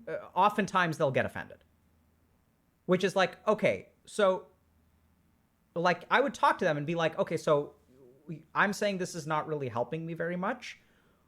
In what amount of time, like how long do you think it'll take us to know whether this is working or not working? Right? Like what should I expect? It's like, hey, like food delivery is coming. When is it coming? Who the fuck knows? Okay, but don't bash therapists too much because a lot of them... No. I like I said, so the sigh was just my frustration with some members of my profession. And I think therapy is a wonderful profession. I've had an amazing therapists mentor me and things like that. I think as a whole, like therapists are really, really good. But I do think that there's a systemic problem with the way that therapy is practiced. In that some of these like simple, like detail-oriented kind of things are ignored. So just thinking about, and this is a bias that I have, right? It's like my personal bias that influences how I practice. And in my experience, it's worked well, but there could be bias on that, right? So like some patients may not like that. I may have done some people a disservice, totally open to all that kind of stuff. Well, I can share like my experience, right? Where I went to therapy postpartum to work through just, I don't know, adjusting to a very different life. I gotta pee. Yeah, go for it. Can you bring water? Yes. And, I saw the therapist probably for 2 or 3 months. And she was, very well regarded, one of these like Boston elite therapists. And there were a couple of things that were problematic for me. One was like explaining just cultural differences. First of all, it just took a really long time, and I felt frustrated that I had to pay hundreds of dollars for this person to just get like a baseline understanding of my life, and then for me to kind of almost convince her why things were important. I felt like that was just like a waste of time. And then understanding that, okay, you can't expect somebody to just like jump in and know everything about your life. Okay, fine. I'll spend 2 or 3 sessions setting this baseline. And then, it was kind of like, well, what's the plan here? Like, do we have a diagnosis, or is this like a 1 week, once a week forever? Like, what are we doing? How long like, what's the plan? And then it became like a question of like, well, why do you need a plan?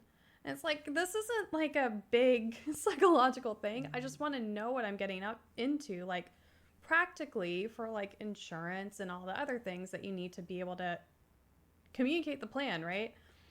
Like literally, how long am I blocking this time off on my schedule? Like, what are we doing? So kind of like that wishy-washy thing. And it just felt very like, well, how long can I keep you as a patient or a client? Like, I wanted to do the least, right? And she wanted me to do the most. So that tension, I think, was definitely there. And like kind of lack of a satisfactory answer there. Gave it a couple more sessions, and then I was like, I don't know how much more longer we need to do this because I don't know what we're doing here. And that might have been a failure on my part to like state a specific goal, but I don't know. That was just my personal experience where I was like, I'm a very convenient Thursday at 11 appointment for this person forever. And if I leave, then she's going to have to find another Thursday at 11, which is, you know, there's definitely a lot of people looking for therapy, but I don't know. It just didn't feel Wait, what happened? encouraging. This is when I went to therapy. I don't know if I've told you this. No. I mean, and I think a big part of therapy is like if it's not working for you. No, I didn't hate my therapist. I thought she was doing the best she could. It wasn't for me, I guess. Yeah, I was just about that's the thing is if it's not working for you, like that doesn't mean that your therapist is bad. And it doesn't mean that the indictments of the profession of therapy that I just made apply to your therapist. Right. Those are just, I think that generally speaking, therapy is a weird profession because we have a trump card to discount any feedback that we're given. And we're pretty unique that way, right? Because we can explain it away like, oh, the patient couldn't handle the transference and that's why they left. It's not because I'm an asshole. They couldn't handle the transference. And we come up with this complicated language that people can't argue with us about. So we have our own jargon that explains things that our patients don't understand. And so we put them on the battlefield, and then if we blame them, we're, you know? Right. So I'm not saying that the majority of therapists are like that. It's just something that I've seen time and time and time again. Where it's like, wait, there were some basic mistakes that I think you made. Well, I mean, I've tried a couple of therapists, and it's just what's the plan conversation has never gone well. Maybe I'm just bad at therapy. No, but I mean, I think there are some, so I think like, you know, CBT therapists, I think are like more, so the therapists who are suited to the more concrete will pick a particular kind of therapy that oftentimes is more concrete. So I tend to be like pretty concrete and active. Yeah, and I think I've like kind of heard about the way you've approached different patients, and mine just felt very, you have to trust the process, but I'm not going to tell you what the process is, but trust it, and maybe one day you'll understand. And I was like, that's not what I'm here for. I'm here for like a solution. Anyway. Yeah. Do I think that therapy can be replaced by AI? Probably. Whoa.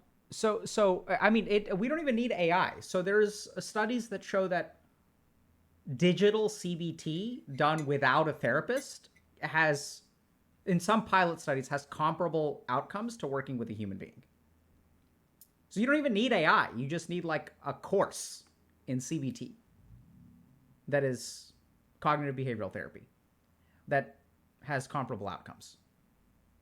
In my entrepreneurship fellow, there was this woman who had licensed the AI that NASA used to help its astronauts when they were kind of like disconnected from the world. So she was turning that into like an AI therapy thing. And if it was good enough for NASA, maybe it's good enough for everyone else. But I don't know. It's really interesting. And you know, I know it sounds kind of weird, but I don't think that is that insane. So here's what I think. Here's one of the reasons why I think that works well, or it works as well as it does. One is that, so I think a lot of what we learn in therapy does not have to be taught in therapy. So a lot of like what you learn in therapy can be disseminated, I know it sounds kind of weird, on a scalable level. It does not require individual human interaction. And that's literally why I started streaming. Because I was like, wait a minute. Half of what I do in these appointments is like introduce people to concepts. And so I can introduce those concepts and we see it, right? We'll see like comments in Twitch chat or on subreddit or YouTube videos where it's like, I've been in therapy for 10 years and this video helped me more than 10 years of therapy. And it's like, and then like people get upset about that, right? They're like, there's no way that this person got helped more with one video than they did in 10 years of therapy. That's impossible. And then on the flip side, people are like, you know, like, there's just no way. And yet this is what the person is saying. So when someone says something like this, what do we want to do? Do we want to like listen to them? Or do we want to discount what they say because it doesn't conform with our worldview? And that's where I think a lot of like mental health, and now I think people are getting wise to this, right? So I know that there are even like the US government, and we've worked with a couple of other governments that are interested in implementing mental health curricula as part of school, which I think is excellent advice. So I think what we're learning is that, because therapy used to be the only place where you could learn this stuff. But the point is, like, it could be learned, like half of it could be learned in a classroom. So, and that's not a knock on therapy. I think therapy has discovered lots of really, really, really great stuff.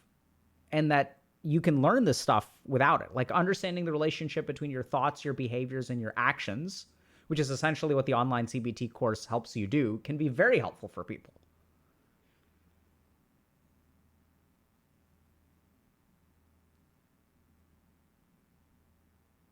Yeah, as far as Salt is saying, you know, and you teach us that everything we can also be a part of community, absolutely, and heal by witnessing one another and help each other too. My eyes are getting tired.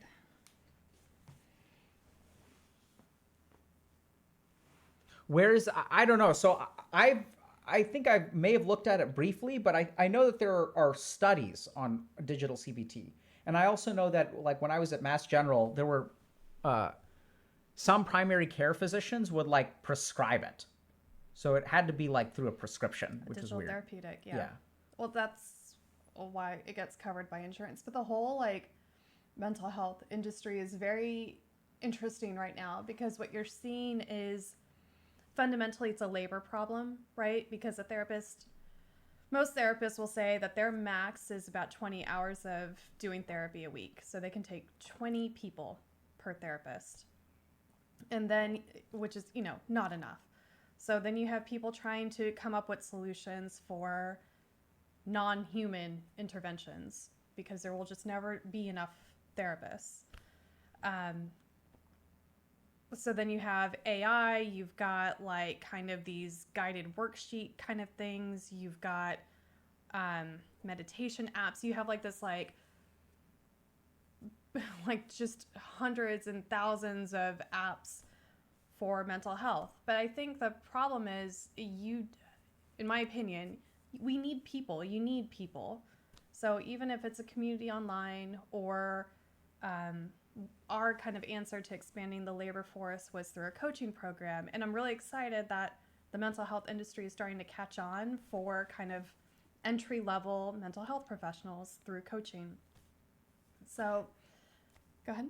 Yeah, I was just going to say, so I think, so if we think about it historically, the therapist has provided it all. Yeah.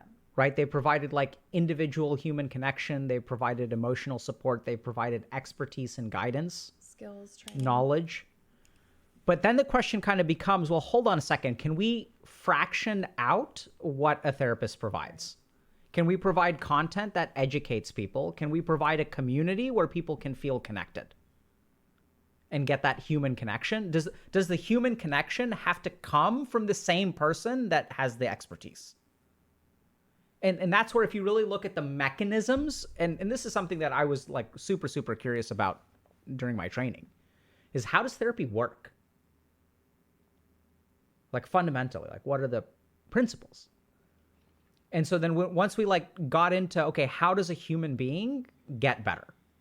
How does a human being become happy? How does a human being accomplish what they set out to do? These are the kinds of questions that I got really, really curious about. Not some like detailed thing about, you know, I wasn't like a depth person. I was like a big picture. Like, how does this stuff work? And then once we understand what the components are, we've organically evolved into a particular model. Can we break apart those components and reassemble them? Which is like literally what HealthyGamer is. It's trying to reassemble. And there's some things that you can't replace. So I think clinical treatment is a good example of that. Where thus far, I mean, there are people who have tried and people who've claimed that they've been successful. So for example, if you look at like open dialogue in Western Lapland, which I think is in Norway, this is a group of people who use a very radical sort of almost peer support kind of method to treat acute psychosis. Wow. Yeah. Their studies are quite good, but there's a lot of questions about bias and reproducibility. Yeah. So there's a lot of like weird stuff out there where people are like really doing radical things. But I think, that's something that I think is even a bit, I'm skeptical. Open dialogue to treat acute psychosis. This is a really interesting question, I think. I don't know how to say this name. Barica, I think. Oh. Or Threerica. Are mental health services replacing what religion once used to provide for people? I think partially yes. I think so. Life guidance used to be provided through religion. So like when you lost a loved one, you used to go to a priest and they would help you through the grief. Now you can go to a therapist. And I think that too, for a while, there was a lot of contention between the priests and the therapists of the world, right? Because the therapists started getting in on there was a lot of religious backlash against therapy. Yeah. Right? And that's because they're encroaching on our territory. But what happened is that the priests used to do it, but they weren't necessarily the best at it. And then the therapists came along. And the priests were like, we've been doing this for longer than you have. Your newfangled ways are not as good as we are. And then they felt threatened. And now the interesting thing is we're seeing the same thing actually happen with therapy and coaching, where I see a lot of therapists are threatened by coaching. I think it's all turf wars when you think that the customer base, for lack of a better word, is like finite. But this is such an explosively large problem that all the priests plus all the therapists could not handle the need that there is right now. Yeah, and someone's asking about how about a priest therapist. So this is really fascinating.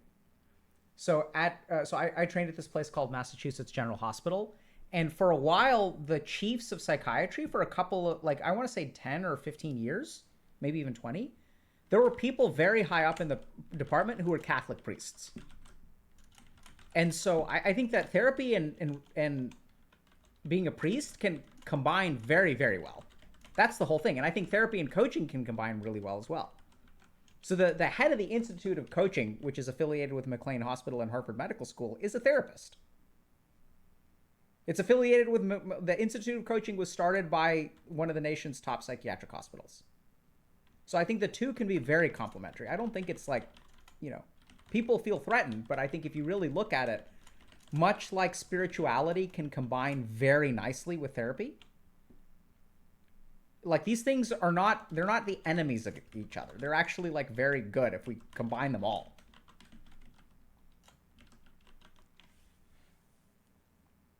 My coach is from the IOC, and I've gotten a lot out of that.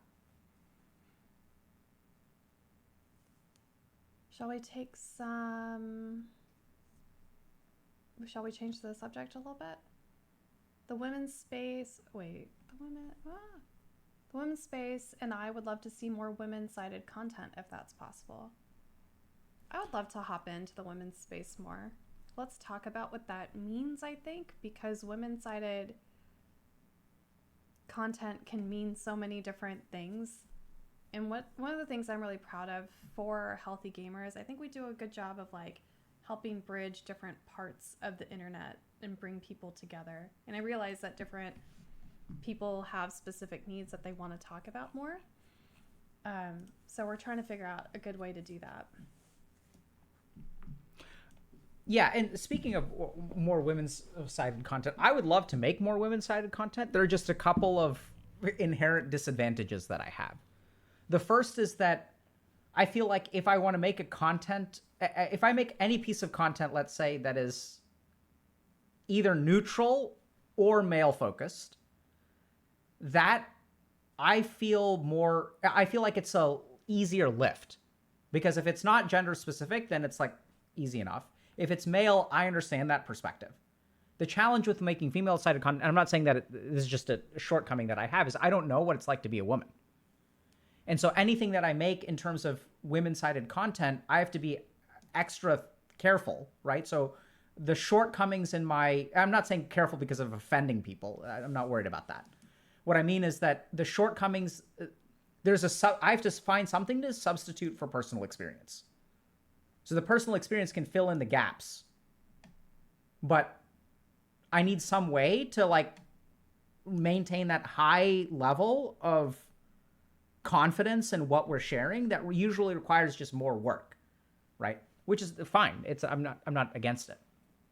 But this is also where like we've talked to other people, because someone made a post about, I wish there was a female Dr. K. Honestly, I wish there was a female Dr. K too. Like I'm not. Well, I don't want to say too much, but I think we've had so many amazing therapists reach out and offer kind of their 2 cents on what they could offer to the platform and to the community for different topics.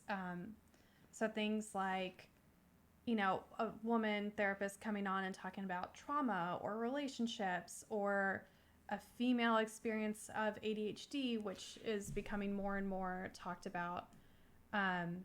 Female-focused career advice. We've talked about that. I was telling Kruthi that she should do a career advice stream that...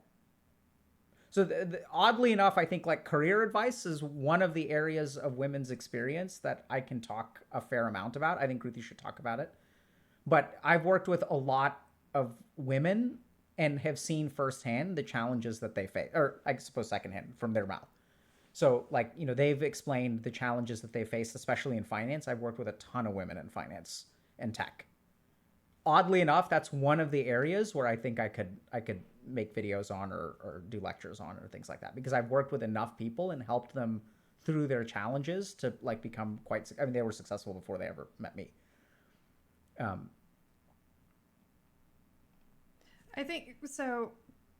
Female-focused career advice, I think, is really interesting, because I found myself in business school giving a lot of it, because I would meet with a lot of women who would kind of apologize for saying, sorry, I don't want to bother you, but I just have a question, or sorry, quick question, and like kind of minimize what it is that they had to say. Even the way they sat was very like this, instead of like kind of taking up space. So I feel like I've mentored people that are kind of earlier in their careers. And when I was seeking a coach, kind of more of like an executive coach, I worked with one who was, a coach that prided herself on her ability to coach other women. And I found we were spending too much time talking about not my career, but like on, social stuff and like family stuff, and I was like, I really am wanting to talk more about my career. And so the coach that I see now is a man, and he's very like, it's career advice, not for women. It's like tailored for me specifically, but female career advice did not work for me, because I felt like I was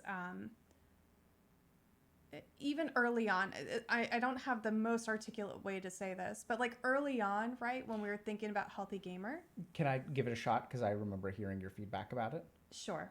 So I think what Kruthi disliked, if I'm remembering the right thing, is that your female coach who worked with female professionals was way too female focused as opposed to professional focused. Right. So she would talk to you a lot about like stuff in the house, like you're okay, like household wise. Yeah, I felt like she was putting me in a smaller box, and I wanted to be in a bigger box. So, and I feel like that's been my experience for most things, like, women in finance or women in tech or women in healthcare. It's like a smaller space. I don't want to be just a woman in healthcare. I want to reshape healthcare. I want to reshape how we think about mental health is thought about. So I want to just be the best in mental health, not necessarily the best woman in mental health, if that makes sense. Yeah, I think it's challenging, right? Because this is also where people have different experiences. And for a lot of like, uh, once again, speaking from the experience of people that I've worked with, so it's not my experience, but that sometimes the challenge is I have difficulty balancing the societal demands, what society demands of a woman with my career. And sometimes it wasn't that at all. It's like, I'm actually totally fine. Like, I'm not worried about, like, people don't disrespect me at holiday parties. My parents are proud of me. My husband or fiance, like, treats me really well. Like, I'm not worried about that. My problem is that anytime I'm in a meeting with this particular colleague and I talk about something that we've done well, he one-ups me. And the moment he one-ups me, if I call attention to that in any way, shape, or form, people call me a bitch. I'm not worried about the dishes at home and changing diapers and shit like that.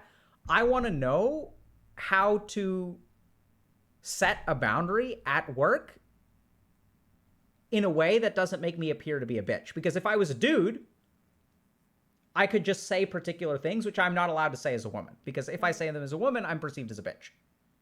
How do I navigate that? Like, those are the kinds of issues that I think are very career focused. It has nothing to do with the uterus or like having kids or anything like that. It's that the experience of women in the workplace is different. Yeah. My feedback is that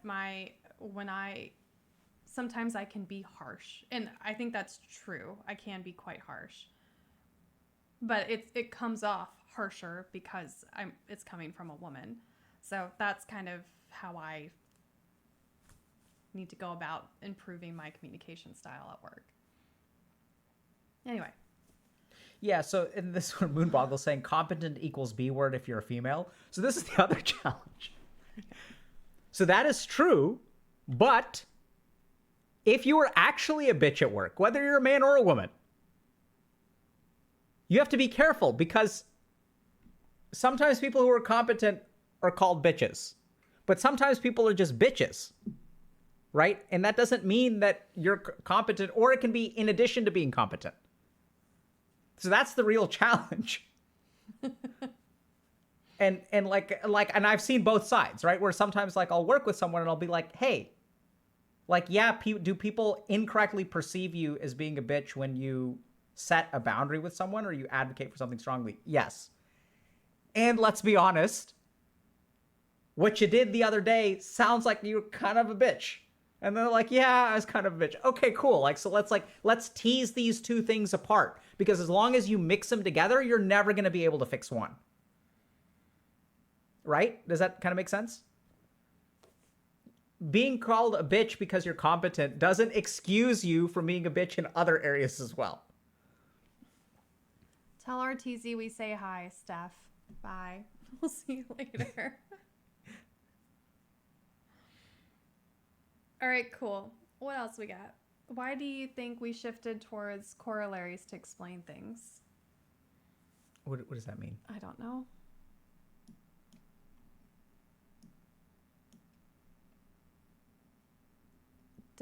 Yeah, and Mr. Noobsta is saying, I just don't get involved in office politics, which, like, I totally get, but to some extent that itself can be kind of limiting. That's exactly right. So that's the challenge, is that if you step out of office politics, you may be putting yourself at a disadvantage. I'm not saying that you shouldn't step out and that it's not the right move for you, but that's what's so frustrating, is that sometimes you have to step out, like, you're like, oh, I'm just done with this crap.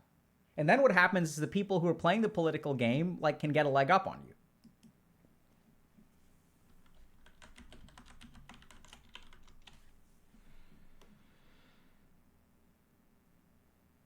Have you made any videos about therapist-patient relationship and the borders between them, and how to deal with fear of the patient overstepping that border, chasing the therapist away? From the therapist perspective? Chokes. I'm confused. Who the patient does what and the therapist does what? And are we talking about from the therapist perspective or the patient perspective? I think the answer is no, we haven't done a video about this, but I think kind of how to get better at therapy video would be good because I've been the patient. I've been an unhappy patient. Alok has been frustrated with therapists, and he's also been on the receiving end of feedback from patients that are like, hey, this style isn't working for me, or you've had kind of directive feedback, right? What are you reacting to? I'm reacting to this question. This is Dr. K. Does a 17-year-old female who is seeing a therapist have to have her parents sit in during the therapy session? Absolutely not. No. Well, depending on what country you live in, this may be different, but generally speaking, if you're 17, you are entitled to privacy as a patient. You can be pregnant as a patient, as a 17-year-old woman. You can be pregnant.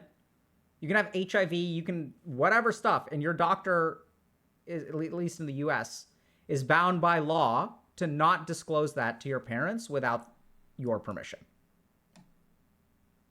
You can be 9 months pregnant and ready to pop at the age of 17. And if the parent asks the therapist a question, hey, or doctor, is she pregnant?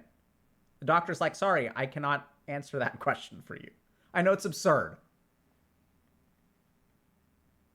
But yeah, you're absolutely entitled to privacy. And that's where sometimes you have to be. So this is tricky. Like, I've been in this situation before where there's a weird like power dynamic when you are a therapist that is found by a set of parents for their child because their child is a minor. And they're paying. Right? And so like since they like implemented, like you sort of start the relationship with the parents and then there's the relationship with the kid and like what is disclosed and not disclosed and stuff like that. So I usually approach that by being like really, really clear with the patient and being like, what part of what we discuss are you comfortable with me sharing with your parents? And usually I go through several rounds of feedback around that. I'm like, hey, I'm going to send this email.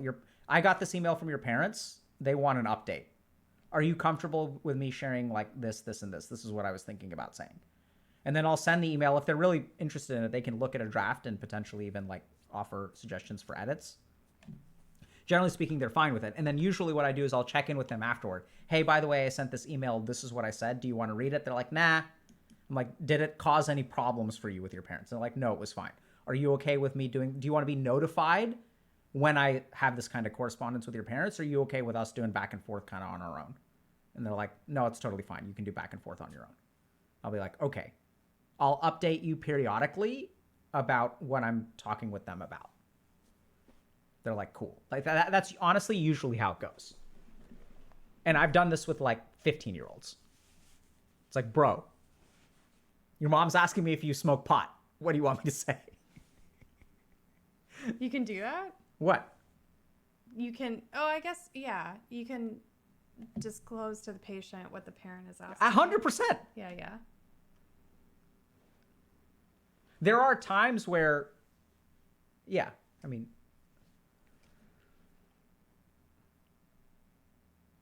Yeah, but I think if you're afraid of seeking therapy because that means your parents are going to learn everything, please don't delay therapy for that reason.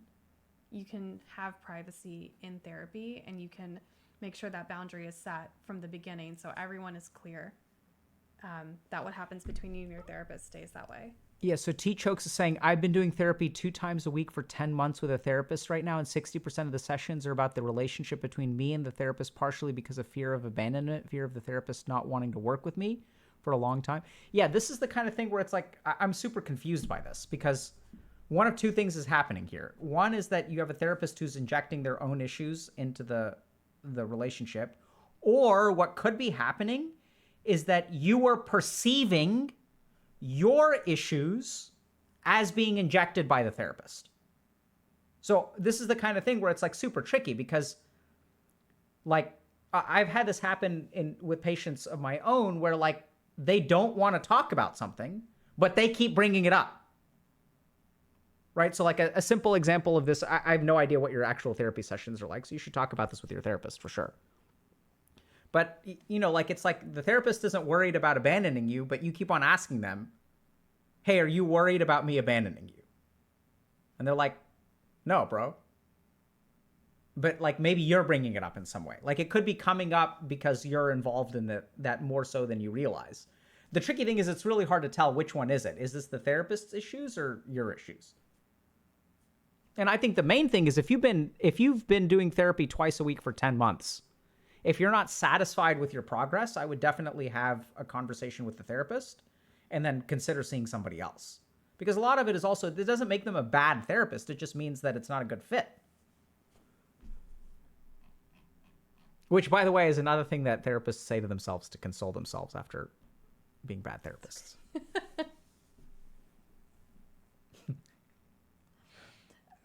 I will say, in therapist defense, a lot of them are overworked, underpaid. They are not ever taught about the business side of what they're doing. So I saw somebody had a therapist just like suddenly raise prices on him or her. They don't know how to manage that, and it's kind of unfair. A lot of doctors, I mean, most doctors are left kind of to the wolves when it comes to managing their own career or a practice. So therapists kind of not doing their best in every session kind of makes sense when therapists are kind of already, but therapy burnout or therapist burnout is kind of a big topic in the mental health community right now, because people are so not okay right now, and therapists are basically having to pick up like what religion and family and like all these other structures we're supposed to do. Now therapists are supposed to take that place, and it's a lot, and I don't think they're not adequately supported to do that. So there's a good question. How do you know if you're a bad therapist? Patients stop coming or don't get better? I think so it can be hard to figure out whether you're a bad therapist, but I think there are 2 or 3 really important sources of information. One, first and foremost, is your patients. And you don't have to ask them, am I a bad therapist? But I think this is like a normal part of what I think therapists should do, is have conversations with their patients about, hey, what's working for you and what's not working for you? Help me understand where you were when you started and where you are now. Do you feel like you've made progress? I don't think a therapist should do that, because the power dynamic is so strong in that moment. I don't think it should be a conversation. I feel like a therapist like kind of doing what we do, and like here's like a post-session feedback form. What went well? What could have been better? We'll talk about your start of your next session, and like you don't have to be confrontational in that moment. I think if it's like these general things that like every restaurant is like, here's a little suggestion box if like, or you can ask to speak to the manager if something didn't go well. But most therapists don't have that feedback loop. So I think creating a feedback loop that is non-confrontational. Yeah, so that, that's a great point, Kruti. So maybe some of my impressions about the quality of therapy I deliver are based on the confrontational position that I put my patients in and which their ability to thrive in that moment. Well, no, I mean, so if they can't thrive in that moment and can't tell me, hey, I think you're doing a shit job. If they're like, I don't want to hurt this guy's feelings, and they tell me, yeah, I'm doing a great job, I walk out of the office feeling like I did a great job because I put them in an uncomfortable situation where they like, it's kind of like when the waiter asks you, how was your food? And you're like, everything's great. To be fair, you always say everything's great. Restaurants. I've stopped doing that. Yeah. Right. So now you're learning. Yeah. Yeah. That's intent. I challenged Twitch Chat to do it, and I realized that I needed to do it myself. Yeah. You challenged them to send their feedback, right? Next time. No, I mean, I was just we were talking about building confidence. Yeah. And like becoming more socially like thickening your skin a little bit. I'm turning him into a Karen, that's right. A Karen in the making. No, but you don't have to be a Karen about it, right? So if someone asks you, and because here's the thing, someone asks you, hey, how was your food today? You could say, hey, this was kind of like under-seasoned. Everything else was fantastic. This the one thing was a little bit off. You don't have to be like a Karen about it. You could come to my Karen making workshop. Yeah, that would be, dude, I would pay money for that. Lit content. Y'all think a Karen making workshop? You think she's joking? Oh We went on a date. Can I tell the story? Yeah. Okay. It was a date. First of all, That was a date. Okay, that was a date. That Right, was a date. okay, I all took right. you to a cliff. It was later that day. Was that the same day? Yes. Oh my goodness. That was one hell of a date then. It was a date. Okay, so I took her to this restaurant called the Oasis, which is like on a cliff overlooking a lake at sunset. And I get a fork. And my fork is like, you know, the fork has a curve, right? The fork is flat. It's like flattened. It's not like completely flat. This is what the fork looks like. It's a little bit flattened, or maybe halfway flattened. And then she's like, we need to get a new fork. And I'm like, no, I'm fine with this fork. The fork does not bother me. That's not how the fork was. The fork had a Tine that was out, that was a Yeah. different time. This was the flat fork. The tine being bent was a different time. This was okay. Okay? So I was okay with the fork. I was like, the fork is functional. It does the job that a fork was meant to do, which is convey a piece of an enchilada from the plate to my mouth. And yet How are you gonna she scoop? was like serious, like she was like, no, this fork is unacceptable. I was on a date. We needed a proper fork. If it was the first day, then I deny that it was a date. Although that was definitely a date scenario because it was like sunset and like It was a date. we have a conveyance. Right? Anyway, we got a new fork. We got a new fork. We got a new fork. That was the moment we became a we, I suppose. It's like 8 hours. I got a new fork, and then I had 2 forks, and he had 0 forks. So she really can be just the K in Mrs. K's. Be real though, am I a Karen? No, you're not really a Karen. Really? Yeah. Are you sure? Yes. Would you tell me? Of course. Or would you be worried that I'd ask to speak to your manager? I'd send you the mirror. No, you're not. I think to be a Karen, you need a certain amount of like entitlement and obliviousness. I think you just have very high standards. Yeah. Fear of an orca planet saying Dr. K will not hold back. I won't hold back with y'all. I'm definitely holding back with this one. So for all of you guys who are asking what's the secret to a successful relationship, that's the secret. You gotta hold back a little. It's being therapized by Twitch once a year. You need good forks, first of all. Don't even get me started on the forks that we have now. What's wrong with our forks now? There's a functional problem which makes them harder to use than the forks that we had before. But these are way prettier. Have I complained? Yes. I have not. There is a functional problem, I think. Could be considered as a complaint. I'm using it as an example of the kinds of complaints I do not make. I see what you did there. Right? Yeah. So, but I haven't, you brought them. I noticed the problem right away. Every single time I try to load the dishwasher, the forks don't fit. Mm-hmm. And so they can't be dishwashed appropriately, which means that we used to have forks which would go in the dishwasher. And now we have forks that need to be cleaned more by hand. This is still an example of a complaint that you don't have. I have not made this complaint to you. Okay, just making sure. Right, I'm just pointing out that I would be justified in making a complaint if you were to make this complaint, I which also you have not made. which I have not made. Right, technically. Technically. Right. But I have been... In reality, I've made the complaint, but technically, I've used it. Let's be clear. I'm complaining about it now. Yes, let's be clear. That was a complaint. But I'm having a paper thin veil of not complaining. Which could be pierced by a proper fork. Yes, one of the forks that you have could pierce it very well. Right. Yes. These forks are very pretty. They are. Okay, somebody won a ton of money. I forget who it was. Is it Elcar? Is that you? What? Somebody won a lot of money and has been asking for some time. Oh, we do have separate forks. Don't worry, Heart Vallets. I still use the old forks. He does. It was like, how do I keep my mental stability after winning a large sum of money? Okay. Somebody won a lot of money and wants to know. That's not something we can answer. We need to win some money first. All right, let me go get the forks. You want to get the forks? They want to see the forks. Okay, make sure bring the little basket from the dishwasher so that we can. No. Oh, okay, so You can provide your own evidence, Olive.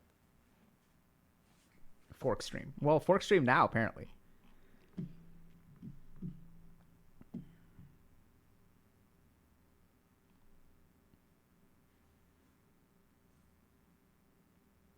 She's bringing the forks. She is correct. The forks are quite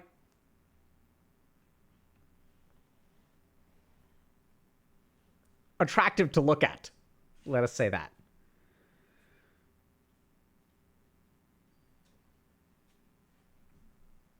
Okay, so this is my fork.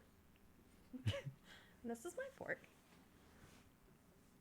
And the problem is that this fits into the dishwasher.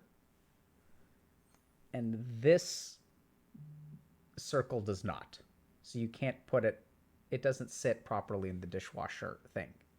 Which means that either you can, if you don't use too many of those forks, that's fine because you can put them in the oversized slots. You can also lift up the tab. Yeah, but then they get all bunched together. They're okay. Because they're chubby on this end. Right. And they don't. But then you have to lift the tab. But this fork is so flimsy. It does have good balance, though. See that?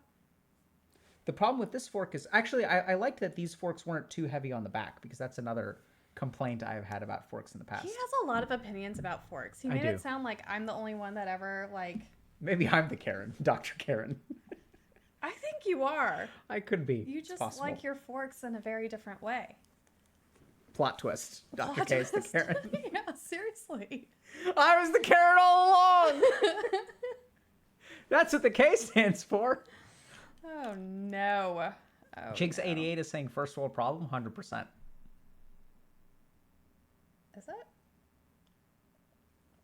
I mean, yeah. If you're complaining about something not fitting in a dishwasher, that's a first world problem. Well, that's your complaint. Yeah. I just want something that's safe to eat with. This is safe to eat with. Yes, that is a good fork. I would not send that fork back at a restaurant. Then why did we get new forks? Because we needed a set. Like, we only have 3 of these forks. The forks don't. We only have 3 of these forks. I only have 3 of these forks. So I wanted a set of forks. So now we have a set of forks. All right.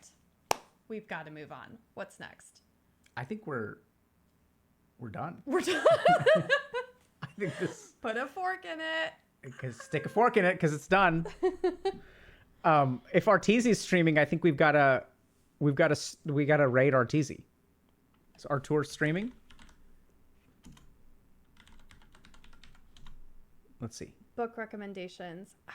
Can I ask how old you are, Sofan, and what kind of books you like? Oh, are we going Arteezy right now? Well, I was just seeing if he was live, but it looks like he's live. So we can do a book recommendation. Okay. We really liked Column of Fire by Ken Follett recently. She's listening to Dune. I'm reading some Michael Crichton and House of Leaves. And I'm reading some Sadhguru. And I'm listening to Sadhguru. This book, which is a book on Vedic astrology. So that's what I'm reading nowadays. Y'all really like Dune? I love Dune.